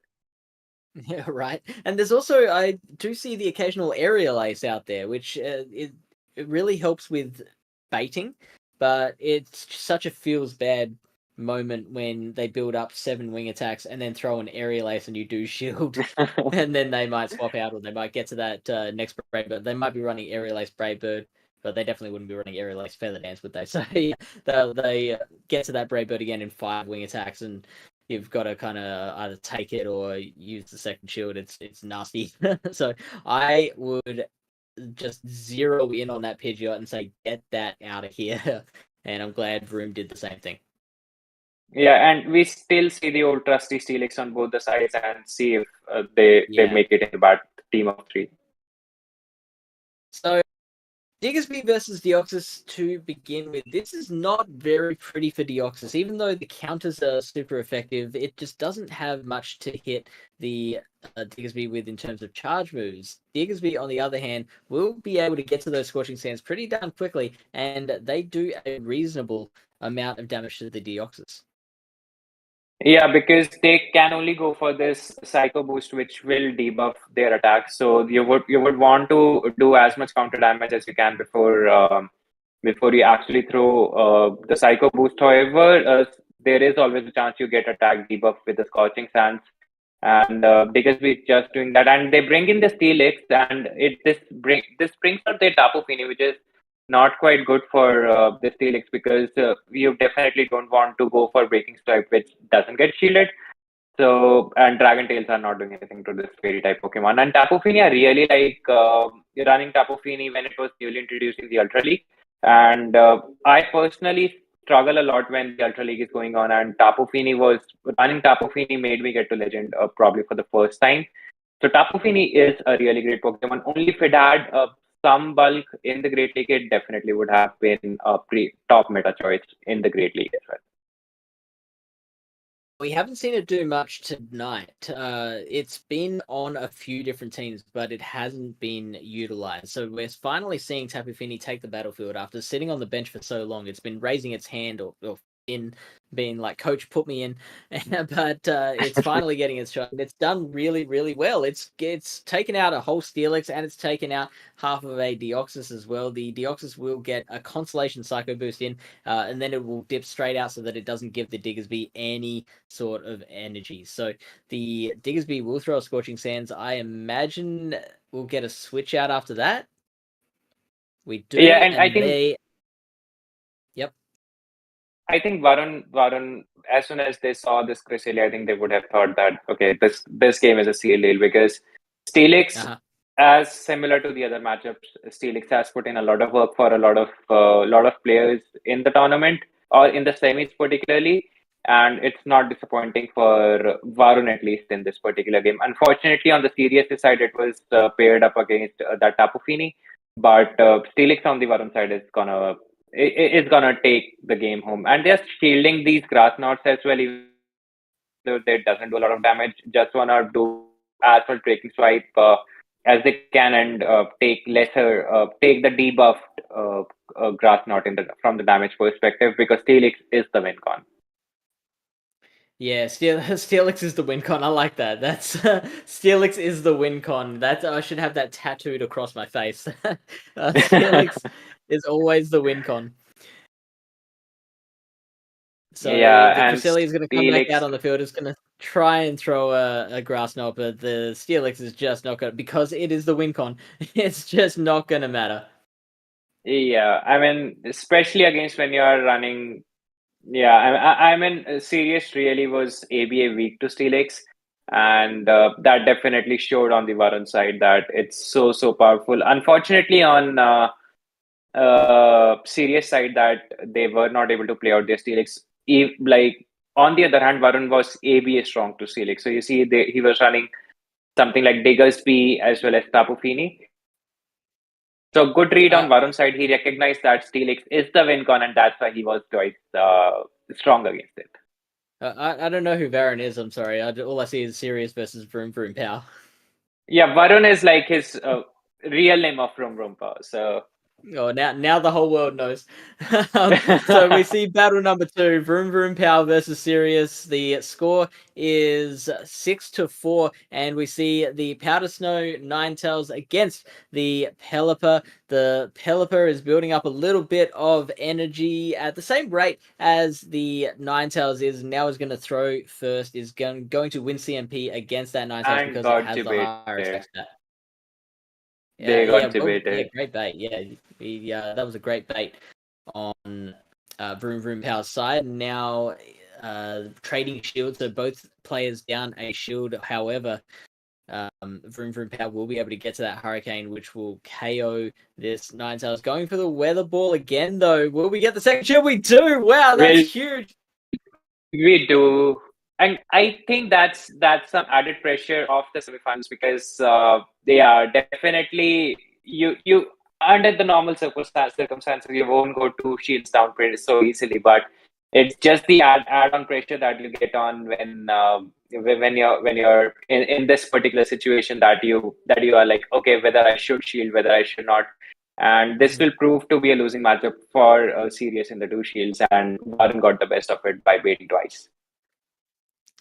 So now Pelipper's going to take a few Psycho Casts. I mean, this is a reasonably good situation for the Cresselia. It can build up actually a reasonable amount of energy, and there are no shields on the opposing side. However, here comes the big bad Steelix, and man, Sirius just has nothing for this Steelix. This Steelix is just going to run over the rest of Sirius's team. Yeah, as I said, VroomVroomPow has played on this Steelix to the best. And if I'm looking at on Sirius side, they do have answers to Steelix in the form of Coffee Gregus as well as the A9. However, yeah, I mean, I'm not sure why they're not running Coffee Gregus because it seemed to be very good against Room side. It's pretty neutral. Especially after However, banning the Greedent as well. exactly. I'm pretty surprised that like the only answer to that is this particular bunny. However, they can navigate through the bunny. They definitely should want to worry about Steelix rather than the bunny. So Coffee Gregus, in my opinion, should have been a mon of choice on serious side. But I guess with Crystalia and Deoxys with Steelix or their Wincon in the back, VroomVroomPow is in a very good position. And so maybe the play for Sirius was to ban both of the normal types, so banning the Greedent and the Diggersby from Vroom, and then that allows Coffee to run wild and free. The only risk there is that maybe Vroom, for some reason, might want to, because you really don't know. There's so many different ways you can think about how to ban a Pokemon, and you can't predict what your opponent's strategy will be. So maybe they clear the way for Coffee only to find out that the Coffee has been banned. So it's a risky strategy, but I think that would have really helped in this situation. Yeah, exactly. This is the thing that you need to really sort it out when you are playing in this show it ban 2 format, because if you make way for your one Pokemon specifically and that gets banned, that really puts you on the back foot. But in this particular situation, I think Copper Gregus uh, should have been played like more as compared to the other Pokemon. However, they both are good battlers and they might have thought something. But VroomVroomPow is gonna come out on the top in this particular game, and yeah, it's gonna be GG's for Sirius. So Hail Hydreigons taking the lead to 3 points. It's 7-4 at the moment. So gonna be sort of Sirius needs to win the last game if they want to stay in this matchup. Otherwise, it's going to be down by 4 points. It's gonna be really really tough to bounce back. So yeah, one more battle to go, and as Sidby said, it is up to Sirius to maintain some sort of reach against the Hydreigons, being able to catch them. So this battle is a bit of an interesting one. This matchup is a bit interesting. We've got the Cresselia into the Ninetales. So Cresselia is going to fire first. It's going to be a grass knot, I think. No, went all the way to the moon. It's a Moonblast, so it's gonna do a lot of damage to this. But return fire with the Dazzling Gleam. Alola 9 did showing, okay, this is the fairy move to go, and I got the stab bonus as well. And look at how much damage that did. Unfortunately, even though the Moonblast and the Dazzling Gleam are doing similar amounts of damage to each other, the Moonblast does get there first on the Cresselia. So the Ninetales is now forced to throw a move that will not KO the Cresselia, and Sirius knows it. Now this second move is going to come out, and that should be all she wrote for the Ninetales. The Moonblast will KO that Ninetales, and now Pelipper's going to come out and try and get as much farm as it possibly can. It can tank a move, and but chooses not to. Vroom is throwing that Weather Ball. Now, I personally, I think, would have tried to go for the farm down and take a move on the Pelipper with 2 shields in hand. I think you can afford that. Yeah, there is a possibility that VroomVroomPow might have been trying to save health and not rather spend a shield on the Pelipper. However, this Deoxys can. I think Sirius is just like, okay, let me run 2 very very bulky Pokemons. Doesn't matter if it's Steelix or whatever in the back. I'll just outbulk them, and paying it off.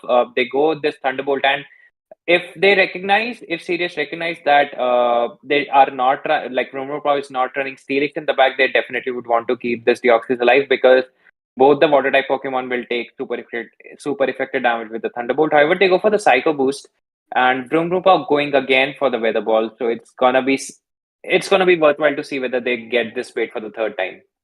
They do not. No, Sirius traded. finally a cold bait. Yeah, but Pelipper is already at 2 weather balls, so either Yeah, they would it's too want to crazy. shield if they want to keep Deoxys alive, or they need to throw the move. Uh, I Please don't be Deoxys in the back. Okay, yeah, it's gonna be tough because the water guns will start ripping off the health of this Ninetales, whereas Ninetales has nowhere to go. I think Tapu Fini is gonna. Yeah, I think serious recognize that they cannot win and they Then quit. we get the Yeah, quit. so Yeah, so interesting that VroomVroomPow opted to put the Steelix on the bench for this one after it was doing so well. And if Vroom had brought it in the back, then that might have actually been a bit of a difficult situation for him because that Ninetales does do pretty darn well against the Steelix. Now, obviously, the Steelix... no, this one wasn't running Heavy Slam. We've seen Steelixes in the past run Heavy Slam, but I think this one was running Earthquake, if I'm not mistaken, on Earthquake, yeah. Vroom's side. Yeah, so Yeah, and I the think Ninetales would have done quite well there. yeah, it would have been really close because Felix can't really afford to go for a breakaway bait and not get shielded. Whereas, yeah, they definitely would want to land an earthquake if they want to get rid of that A9. So again, great recognition from VroomVroomPow. That really shows how great battler he is, reading teams on the opponent side, and yeah, getting the best out of their team of three. So I Yeah. think we are having some camera issues on Fish's side. I think So that until yeah, I don't think it's my camera. I think it's like the website stream. that we Okay, it's back. Yep. All right. So next matchup is we are in the Silph Worlds meta again, and we are playing Skipjack versus Instinct Gotham. Gotham. Gotham. Gotham. Got him. Yeah. Got him. So Frostlass hasn't been able to catch a break in this stream because it keeps on getting banned. Then we've got the Mandibuzz ban as well on Skipjack's side. On Instinct Goldham's side, we have the Quagsire being banned and the Alolan Ninetales. I'm actually really looking at that Drapion on Instinct Goldham's side. I think Drapion could have a lot of play here. Yeah, but again, it's gonna struggling against the goated Steelix. Like Steelix can go for Earthquake or definitely can go for King Strike. So yeah, but out yeah, Drapion needs to just worry about those ground types again. Outside that, it's looking really good. And you know what? You bring up a really good point. I think that Skipjack has done exactly the same thing as what VroomVroomPow did, which is ban the Steelix counter. So the Swampert was banned on the last team, and the Quagsire banned on this team. Also, the Alolan Ninetales, so doubling down on that as well. That just makes Steelix so oppressive, and I think we are going to see that all three battles for this set. Yeah, I think underestimating Steelix is the loose con now. I wouldn't even call it underestimating because like Instinct did bring two quite good counters to the Steelix, but trouble is they're both not available. Forced to underestimate the Steelix now.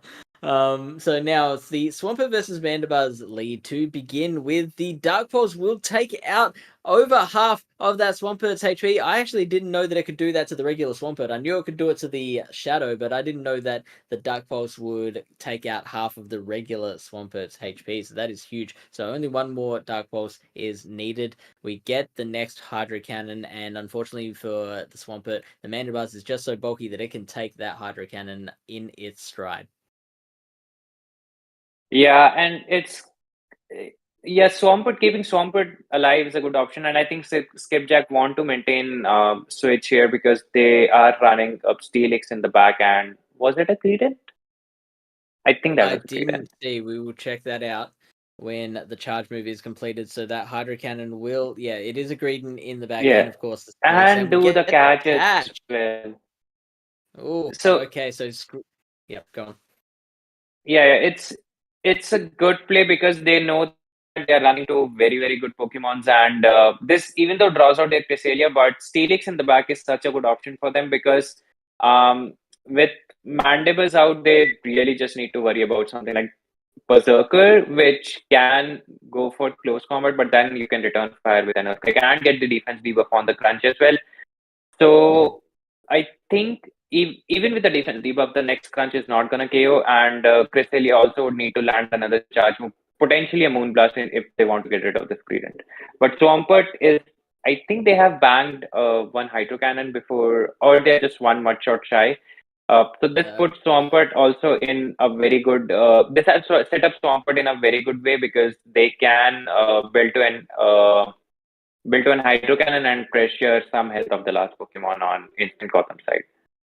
However, for now, oh, hang on. I know I was gonna say that we are about to see Steelix, but just before the Steelix comes out, we're gonna get the Curtain Razor, which is this body slam from the Greedent, which will take out the Cresselia. Now this big bad Steelix comes out, and look, with 2 shields up on Instinct's side, maybe this might be in Deoxys's favor. Those counters will add up, and the crunch is going to come out instead of the breaking swipe. So gets the shield with the crunch. The counters are doing just as much damage as they were before. We still have 1 shield apiece on either side, and it won't be used Go for the stick Psycho back Boost, side. which is surprising. I definitely do not. Oh, they can go for the clear of the debuff, but this will allow Steelix to go for the crunch. And this is still not farm down range. You cannot farm down Steelix at from here.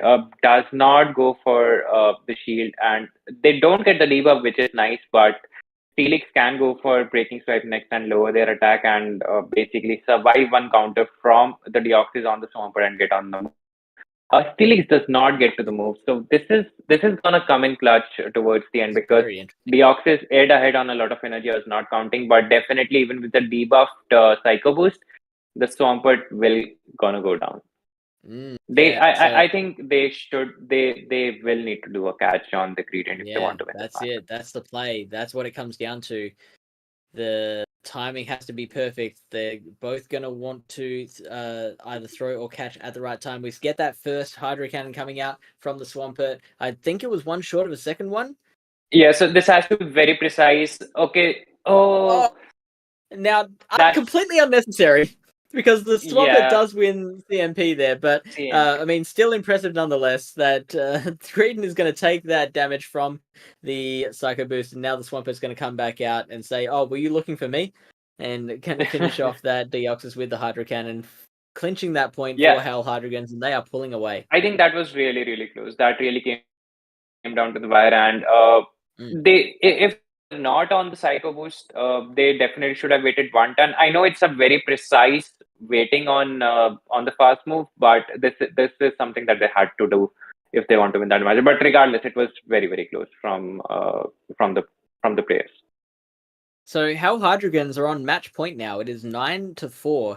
And just 1 more point will give them the overall win, no matter what Blastoise Battalions do from there. So, and that's a pretty good start. We have the Steelix into the Mandibuzz, which, I mean, well, they are both throwing neutral moves at each other, but I think Steelix just has the upper hand in, like Sid said, Steelix is the win con. So, we'll see how this matchup plays out to start us off. Yeah, they are just gonna spam those breaking stripes and lower the attack on the Mandibuzz. Mandibuzz is thick Pokemon, but it cannot afford to go with the attack debuff because Steelix is just gonna reduce it to ashes. This flying. Is it a vulture? Is it based on the vulture? I guess it is. I don't know off the top of my head, so we'll find out. We get to find out together, which is the part of the fun. So the next Dark Pulse is, look at that, it's still not even in the yellow. That Steelix is just continuing to throw its tail around. Breaking Swipe is going to... go on. And I think that's the reason Niantic decided to nerf it. And I think because of Steelix, Rhyperior has to pay in the Master League because now it doesn't get the sure attack debuff. Swapping to Deoxys at this stage, which is, I think, is in the right play because your Mandibuzz was not going anywhere in that matchup. It was, you were on the losing side, and Steelix is basically down, even though it's the win con, but it's too much for Steelix at when it is in red. But Instinct got them just trying as much as they can to try and get something going. We'll see how that works out for them by the end of this battle. The Steelix did come out with a little bit of energy, I think, but not enough for a move. That Psycho Boost is going to be a hard-hitting move on the Swampert, and now the Deoxys does manage to get to a second one before it goes down. So because it's been debuffed, this won't get the KO on the Swampert, and the Swampert will be able to farm down that Deoxys and throw that energy on the Mandibuzz. So that is excellent play from the Swampert. Swampert doing its job in this battle. Swampert has put in a lot of work in both the matchups. In both the matches, I guess it was able to throw a lot of hydro cannons, and I think we are saying Steelix is the win con, but Swampert has take this match away from Skipjack, from Instant Gotham, and has put in a lot of pressure, especially with those spammy hydro cannons here and there. And in comes Cresselia, so this is gonna be close. Get the farm down. Yeah, but I think Skipjack so will swap out of this matchup once they throw this crunch, hoping for a debuff, but didn't get the debuff. But it's 100%. So like I did like the shield earlier from the Mandibuzz onto the Steelix, even though it was at such low HP, because being able to get a move off, whether it be a crunch or a breaking swipe on the last Pokemon, he knew that would make a huge difference to that matchup. And you can see now this Cresselia is just within range of, I believe, 2 crunches, which that Green will get to super, super quickly. There's the first one, and it will build up one more mud shot before throwing the second one, and is now going to take that second shield from the Cresselia. You'd think maybe the second shield will come out on Skipjack's side. No, Skipjack is playing fast and loose with his Greedent, is saying, no, this thing's got it. We don't need a shield. We can hold on to this shield, maybe use it in the next battle. Yeah, I'm trusting in the old bulky Greedent to survive that attack, and I think it's really very well played from Skipjack's side. He just used Steelix as well as Swampert to the best of their abilities, and I guess it's tough to navigate through Steelix if you don't really have a good hard counter to it, especially with your Mud Boy band. So was going to be a tough time. I definitely would have wanted to see more of Berserker, but I guess the combination of Swampert and Steelix made it tough for Instinct Gotham to navigate. And with this, I think the Hail Hydreigons have clutched it against. Oh, we see the Berserker now. There it is. My wish has been heard. It's played against the Greedent as well, so that's good to see. It gets to avoid the Swampert. So definitely now they banged all the energy, and so I think that probably is the right play, because close combat now can definitely threaten the Swampert as well. With the doing a lot of damage, because Berserker is a high attack stat Pokemon. And with the attack, with the energy advantage on the Mandibuzz, they will get to their the first Dark Pulse without getting debuffed. So it's good to see Instant Gotham just trying something new, trying something which was not working, trying to use a Pokemon that Skipjack might have been not considered, which I think was missing when Sirius was playing. So definitely good adaptation from Instant Gotham side in using that Berserker. Yeah, but Skipjack is just in such command at the moment that Steelix is just going to town on all of Instinct Gotham's team. There's no answer to it. It's just running rampant. It is Freddy from what is it? It's Freddy Krueger. That's it. Freddy Krueger just tearing through all of the dreams of the opposing Pokemon, tearing them to shreds. It kind of looks like Freddy Krueger's face as well. Anyway, so one more Dark Pulse, which has been like 16 times debuffed, is not going to do any damage against that Steelix, and it is going to just continue on its merry way. One more Dark Pulse, finally. Which is still not enough, by the way. Oh my word, that Steelix is still going. What even is this? It must be killed with fire. Steelix is like, you may be flying, but I'm so tall, I'm gonna look you in the eye and I'm gonna survive this matchup. What? Yeah, absolutely. So now And it's the Swampert okay. can This really is farm down here, so yeah, can. Swampert with Steelix has put in a lot of Steelix be like, hey, I'll debuff the other Pokemon so much that you can just start building a Yeah, lot you of can throw energy. that Dark Force. Yeah, it's doing nothing. Yeah. Yeah, and Swampert with So this much amount of energy, like it's on 100 energy, it's basically wrapped up. yeah, and even though that Berserker built up all that energy at the beginning, it just wasn't nearly as much as what this Swampert's managed to get farming down that mana buzz. So this is just skipjacks all over this matchup, built off the back of what Steelix brought to the table. And not content with that, Skipjack is coming in and sniping the Cresselia as well. So throwing that crunch, which will land unshielded on the Cresselia. Now out comes Berserker once again to take that second crunch, which it can do. It did have a lot of HP, if I recall correctly. But now it's going to have to throw multiple close combats to KO this thing. Yeah, it's not gonna go down in one close combat, that's for sure. No. Yeah, it's gonna be a uphill battle. They definitely might want to. Yeah, I don't think they can do anything because Swampert is gonna farm down this poor Berserker as well, and then unleash all those hydro cannons on the Cresselia. So, or greed and say, okay, Oh, I'll are do they the going for job the for farm you. down? Oh, wow. Oh, that's disgusting. Skipjack, That's you are just toying with your food. Yeah, it's superb energy management, not shielding the close combat, recognizing that you are gonna survive it, and then just farm down whatever is left of that Berserker, poor Berserker. And they Mm. don't even need to use Swampert. They are just like, okay, I'll just finish it off with my Greedent. Yeah, So well, because they knew that's that absolutely the Shadow destruction. Claws. Well, yeah, totally. The Shadow Claws from the Berserker weren't going to do anything to the Greedent, of course. So that means that even though the close combat did so much damage to it at the start, it didn't matter because it could get those mud shots in and use the close combat against the Berserker with that debuff. Yeah, I mean, Steelix is just putting in a lot of work throughout the entire semifinals. Mhm. It's bizarre. Like people are just using Steelix. It's basically I don't know what to compare it with. I haven't really seen a Pokemon dominating uh anything like since a very long time. I Yeah, maybe yeah. I mean it's the when Grasshole was first a thing, like that's yeah. probably the biggest comparison I can make.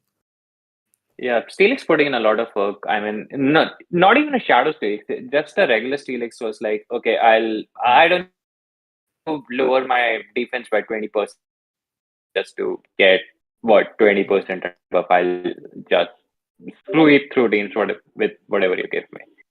Yeah. So 11 All right. for Fish, like it's complete annihilation of the opposition, and it seems Yeah. like they really were underestimating Steelix. So we are on to the next matchup between Prithvi and Mohammad Uzumaki. So Uzumaki, a very good friend of ours, I mean, he's pretty famous amongst the PvP community. He has this channel going on for him.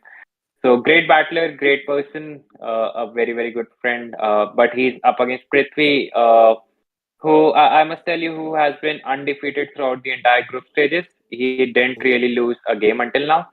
So he was sort of so you can say an MVP in this tournament because he wasn't really a known. I mean, I personally didn't really know him that he's a really good Mhm. player. So a really good player and coming out from you can say underdog on the underdog side, played really well, just completely going undefeated in the group stages. So I'm expecting some really good plays from Prithvi, but Uzumaki, as I said, he's a veteran. He has been around for a long time in the PvP area, so definitely gonna give him a tough competition. Uzumaki and Prithvi. Yeah, and on Uzumaki's side, I'm looking at that Shadow Dragonite, which I think is such a fun Pokemon. Yeah, we can get straight into this battle. We don't need to speculate too much. I just want to see what happens. We see the Dragonite in the lead, and it is against the Lantern. The Lantern is running Spark, which is going to be the more useful move against that Dragonite. You can see with that extra damage that Spark is doing, it's just chunking that Dragonite so badly that the Lantern doesn't even need to build up to a Thunderbolt. It can just throw those resisted surfs, and it's forcing the shield from Uzumaki's side. So Uzumaki in not a very good spot to begin with. Who would have thought that Lantern would be a Dragonite counter? Yeah, but those dragon breaths are absolutely tearing through the lantern as well. But this surf, I think, Dragonite is so frail in the Great League. This surf might just be enough to take it down with the added spark damage. So Oof. Dragonite barely survives, but it gets to the Dragon Claw. But I don't think it would be enough. The Lantern would survive. Lantern is a junky Pokemon. Yeah, So chunky it fish. still is down in the red, so it will the opposing Pokemon will get a nice farm. It's a Medicham, so really cannot come in with Gligar because Ice Punch would do a lot of damage. Comes with Gligar, so that's a ballsy move because Medicham will get to two Ice Punches, whereas one Aerialist sadly would not KO this Medicham. I guess it all depends on what Pokemon Uzumaki has in the back because Umbreon is a tanky Pokemon. So in case it's something like Lickitung, I think Prithvi is still very much in the game. I think the Venusaur is probably the best thing that Uzumaki has on their team of 6 to handle an Umbreon. I think the Venusaur does pretty well against the Umbreon there. Now we get the extra Ice Punch coming out from the Medicham, and now switching out to the Ninetales, the Kanto Ninetales, and oh boy, if this dig lands, it is going to really suck for the Kanto Ninetales. It does not. The shield comes up, and now we are shieldless on both sides. This isn't looking very good for the Kanto Ninetales and for Uzumaki. With shields up, you can kind of get the upper hand here. You can get them to a range where Overheat will KO that Umbreon, but with shields down, I believe they get to two foul plays before you can get to the Overheat that would KO. So there's the first Yeah, but foul I play don't coming. think the other foul play would KO. So if they get to this overheat, it's basically over for Prithvi here. Oh, let's see Oh, the weather just ball. away the ball. That would not be enough, sadly. And Yeah, Prithvi can 100%. farm a lot of energy, build double, and just unleash that foul play on that Medicham as well. So really well played, really well energy management from Prithvi's side as well. Good counting that, recognizing that they still can farm a lot of energy because before Ninetales get to another weather ball. Mhm. And yeah, I think I think Prithvi played it really well. So can't Uzumaki can't really do much there. Besides, maybe they could have tried to go for the overeat so that forcing Prithvi to throw their energy, Mm. but yeah, it's it's tough to Still, be honest. yeah, very tough. And that's the trouble with the Ninetales versus Umbreon. It's got some similarities to like Deoxys versus a ground type in that the Thunderbolt is going to be resisted. So like you can only do damage with the Psycho Boost, but then you're debuffing yourself with the move that's doing the damage. So like when do you throw it versus when do you throw the lesser move?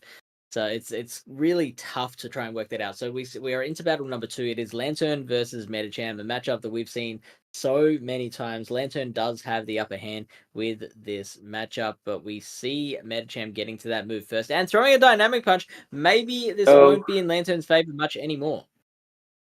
yeah, and I think in this tournament we have seen a lot of dynamic punches in the on Medicham, and I think even though this Thunderbolt will do a lot of damage, but yeah, the opposing Lantern will be fine with it. They come in with this Umbreon so that they can absorb all the extra energy that this Lantern borrowed from the other Lantern. However, it's still a positive matchup for Umbreon, even though they have swapped in late, because Umbreon is one of the bulkiest Pokemon in the Great League. Yeah.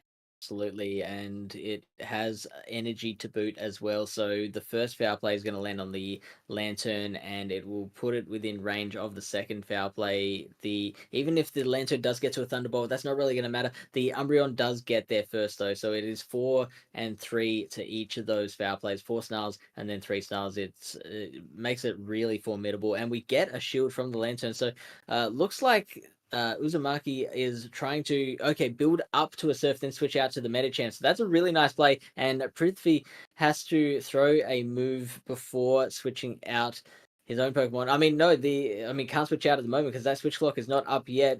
Maybe waiting for that switch clock to be up, throwing a foul play, and then we'll see if they switch out after that, or just keep the Umbreon in and try and get one more off. Yeah, I think they'll strip to Tiger and get a lot of farm. They can shield and just farm down this Medicham which will give them a lot of extra energy.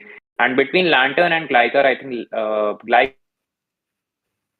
Gligar wins the CMP if I'm not wrong. So they really cannot come in with Lantern. Even Gligar is not on the move, so ideally they can. But if they are running Ninetales in the back, it's gonna be tough. So they come in with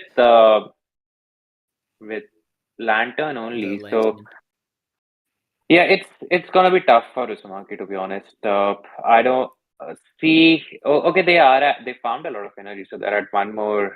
So this changes things, but yeah, not because I'm not sure. I'll have to see what Pokemon Uzumaki is running. It's tough to call it at this point of time. Well, we are about to find out. No more wondering. It is the Lickitung in the back, and this isn't looking very good for Prithvi now. That Lickitung can handle all the energy that this Gligar wants to throw, and there are no shields left to protect that Gligar to get off more energy. That Umbreon is really low on HP. The Lantern's really low on HP. It looks like I think they're all in one Body Slam range, so I think Uzumaki might have this one. Yeah, exactly. And I think it was a good read on Uzumaki's side as well that typically people tend to play Lickitung as a safe swap or in the lead. Rarely they see it in the back. So Uzumaki might have been like, okay, if I get rid of this Umbreon somehow, I can navigate through the other two Pokemon pretty easily with my Lickitung. So good read on Uzumaki's side, I would say. And this threatens Prithvi's undefeated record in this tournament because it's 1-1 right now, and Uzumaki, if he clutches this one, he will break the win streak on Prithvi's side, whereas Prithvi would want to keep the win streak going even though their team has won the bout. If Prithvi going for that Thunderbolt, no matter what Prithvi throws here, it's going to get shielded. There it is.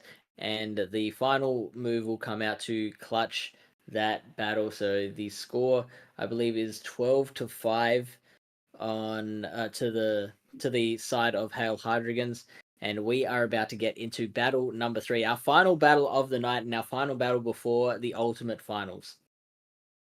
Yeah, and even though the bout is over, it would be interesting to see whether Prithvi manages to keep his win streak going on or Uzumaki is the one who breaks this win streak. So don't go anywhere. We will have to the MVP of the tournament manages to retain his win streak or not. I only just learned of Prithvi's existence, and yet I am really keen on the result of this. So we see, okay, it's a rematch of the first battle. It is the Lantern versus the Dragonite, and Uzumaki is a little bit wiser this time, swapping out into the Venusaur and getting met by the Umbreon. Now, this is a pretty good situation for Uzumaki. I believe, as we established before, the Venusaur does have the upper hand here. So let's see if Uzumaki can convert that into a favorable situation for the rest of the battle. Yeah, and the counter, I'm assuming that there is a Lickitung in the back because otherwise it's going to be tough to stop that Lantern in the lead. But Uzumaki also will need to spend some shields if they want to keep this Venusaur alive because the next foul play coming in from Umbreon would definitely knock the Venusaur out. So they have to be very precise with the counting and everything. And they are not at 2 foul plays right now. And I think Venusaur they'll get to the charge moves at the same time. They'll decide to let go. They might be farming down with they have a Medicham in the back. So it's gonna be interesting to see because Medicham definitely is gonna farm down this Umbreon, but with the Serpent and they swap out. Yeah, Uh, I don't mind this. I don't mind this for Uzumaki actually. So, Uzumaki wanting to keep those 2 shields for the Dragonite because obviously Dragonite's going to do a lot better when it's got shields in play. So not wanting to burn those too early. And what's even better for Uzumaki is that Prithvi is now bringing in this Lantern and is going to get it farmed down a lot by these counters. So what happened in battle number 1 was that with both Pokemon at full health and with all shields in play, the Sparks were doing so much damage to that Dragonite. But now Dragonite is going to come out, and Prithvi doesn't have any shields, so one Dragon Claw will finish off this Lantern. The Surf is going to go shielded, and this was Uzumaki's plan the entire time. The Lantern doesn't have the ability to switch out as well. However, it does get to a second Surf, so that is a huge advantage for Prithvi. There is life in this battle yet. Unfortunately, the Lantern will be disappearing very, very soon. The Superior in comes come out and Superior. is going to have to land those aerial aces. The Frenzy Plant will be double resisted. We'll see how much these Dragon Claws do. I think by now, Uzumaki is up to 2 of them. The first one will take out so much damage from this But thing. it The gets aerial to ace be does come off. Aerial. Wow, so the second Dragon Claw did not come through. Maybe he wasn't up to it yet. Maybe he just over-tapped. I don't know. But here is... Okay, we're going for a farm down now. There's... Will not no, get it. okay. Doesn't get the full farm down, but gets off a little bit more energy It's before finally gonna go KOing. down to the wire. I think we see a Lantern Spark down here. Yeah, I It's think that is the play. Yeah, I think Uzumaki was in a commanding spot. I think in the hindsight they could have shielded Oof. their Medicham because they might have gotten to a move. So I think I was not really counting the energy on Medicham, but definitely, Yeah. in my opinion, shielding Medicham might have been the play because Dragonite really you cannot you would be able to muscle through even if you have one shield. So but yeah, regardless, I very agree. well played from Prithvi side. So 13-5, it's it's tough, I would say, for Blastoise with the way they played. And I think their biggest mistake was underestimating the Steelix. Not really, they were not really able to navigate through that steel and ground type Yeah, Pokemon. So in the end, both it's sides. a theme Coughings and the Hail Hydreigons. So yeah, so that's what she wrote for the semis. So Mhm. Fish, how was your experience in seeing these battles and both the teams that are in the finals? So what is your opinion and who are you betting on? Oh, it's a tough one. Look, I really appreciated the strategy going on Hail Hydreigon's side. I could see kind of the chess pieces falling into place with a lot of those bans and a lot of the ways that those battles played out. So I think I'm gonna have to put my money on Hail Hydreigons, but we saw how well the Gliscors did in their matchup as well. So it's gonna be a tough one to pick, and I won't be surprised if either team wins. I'm gonna back Hail Hydreigon though. Okay, so it's like we are on the rival side because I definitely Yeah. am rooting for a team Coughings.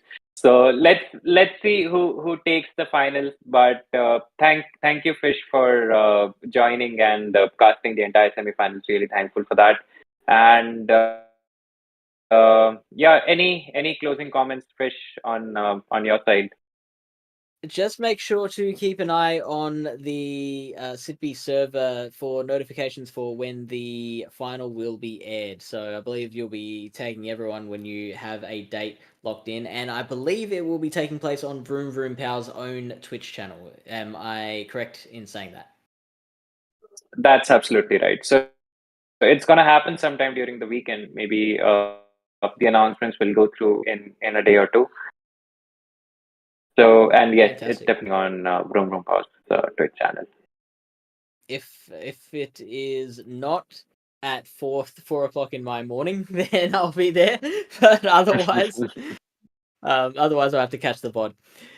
Thanks, guys. Thank Yeah, you, viewers. definitely. Thank be for having us. Thank you, Vroom, behind the scenes for doing this, and we will see you in the final.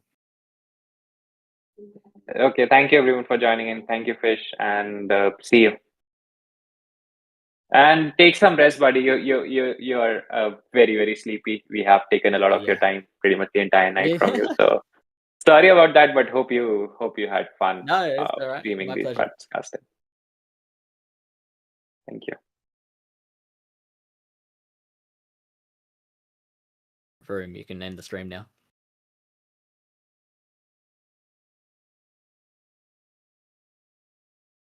Is he still there?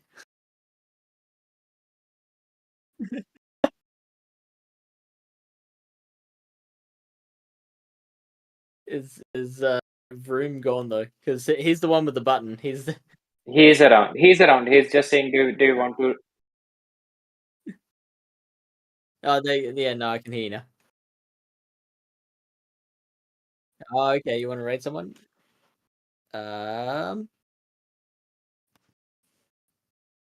Let's see who am I following? Who's live? We got Cicatrix. We got Purple Kyogre. Bandman Clayton is a friend of mine. We got Fine Panic.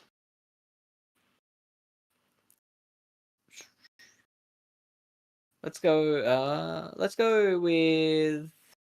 Can we go Bandman Clayton?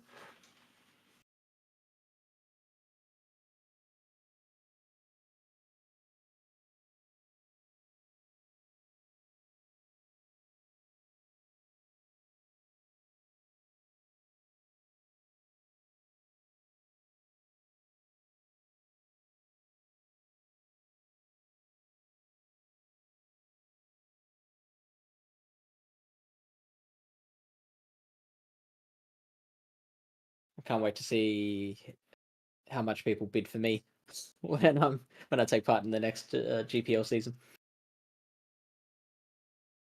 Whatever people bid for me, it'll be too much. We will keep you posted, Fish, on the next season. Yeah, sounds good. Yeah. Looks like the raid hasn't been initiated yet. Are you okay with that, Vroom? Did you need help?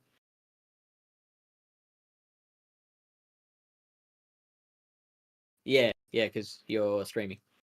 You're the one streaming. Okay. Were you waiting for me to do it? So if you type in the chat box /raid and the name of the channel. Okay, I think I can do it. Hang on. Why aren't you in OBS?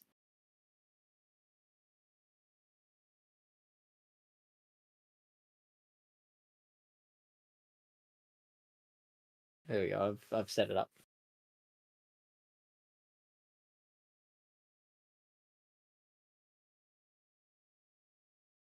Waiting for that timer to hit 0 because as soon as I hit raid now, I might not even go to bed. I might just drop here and sleep.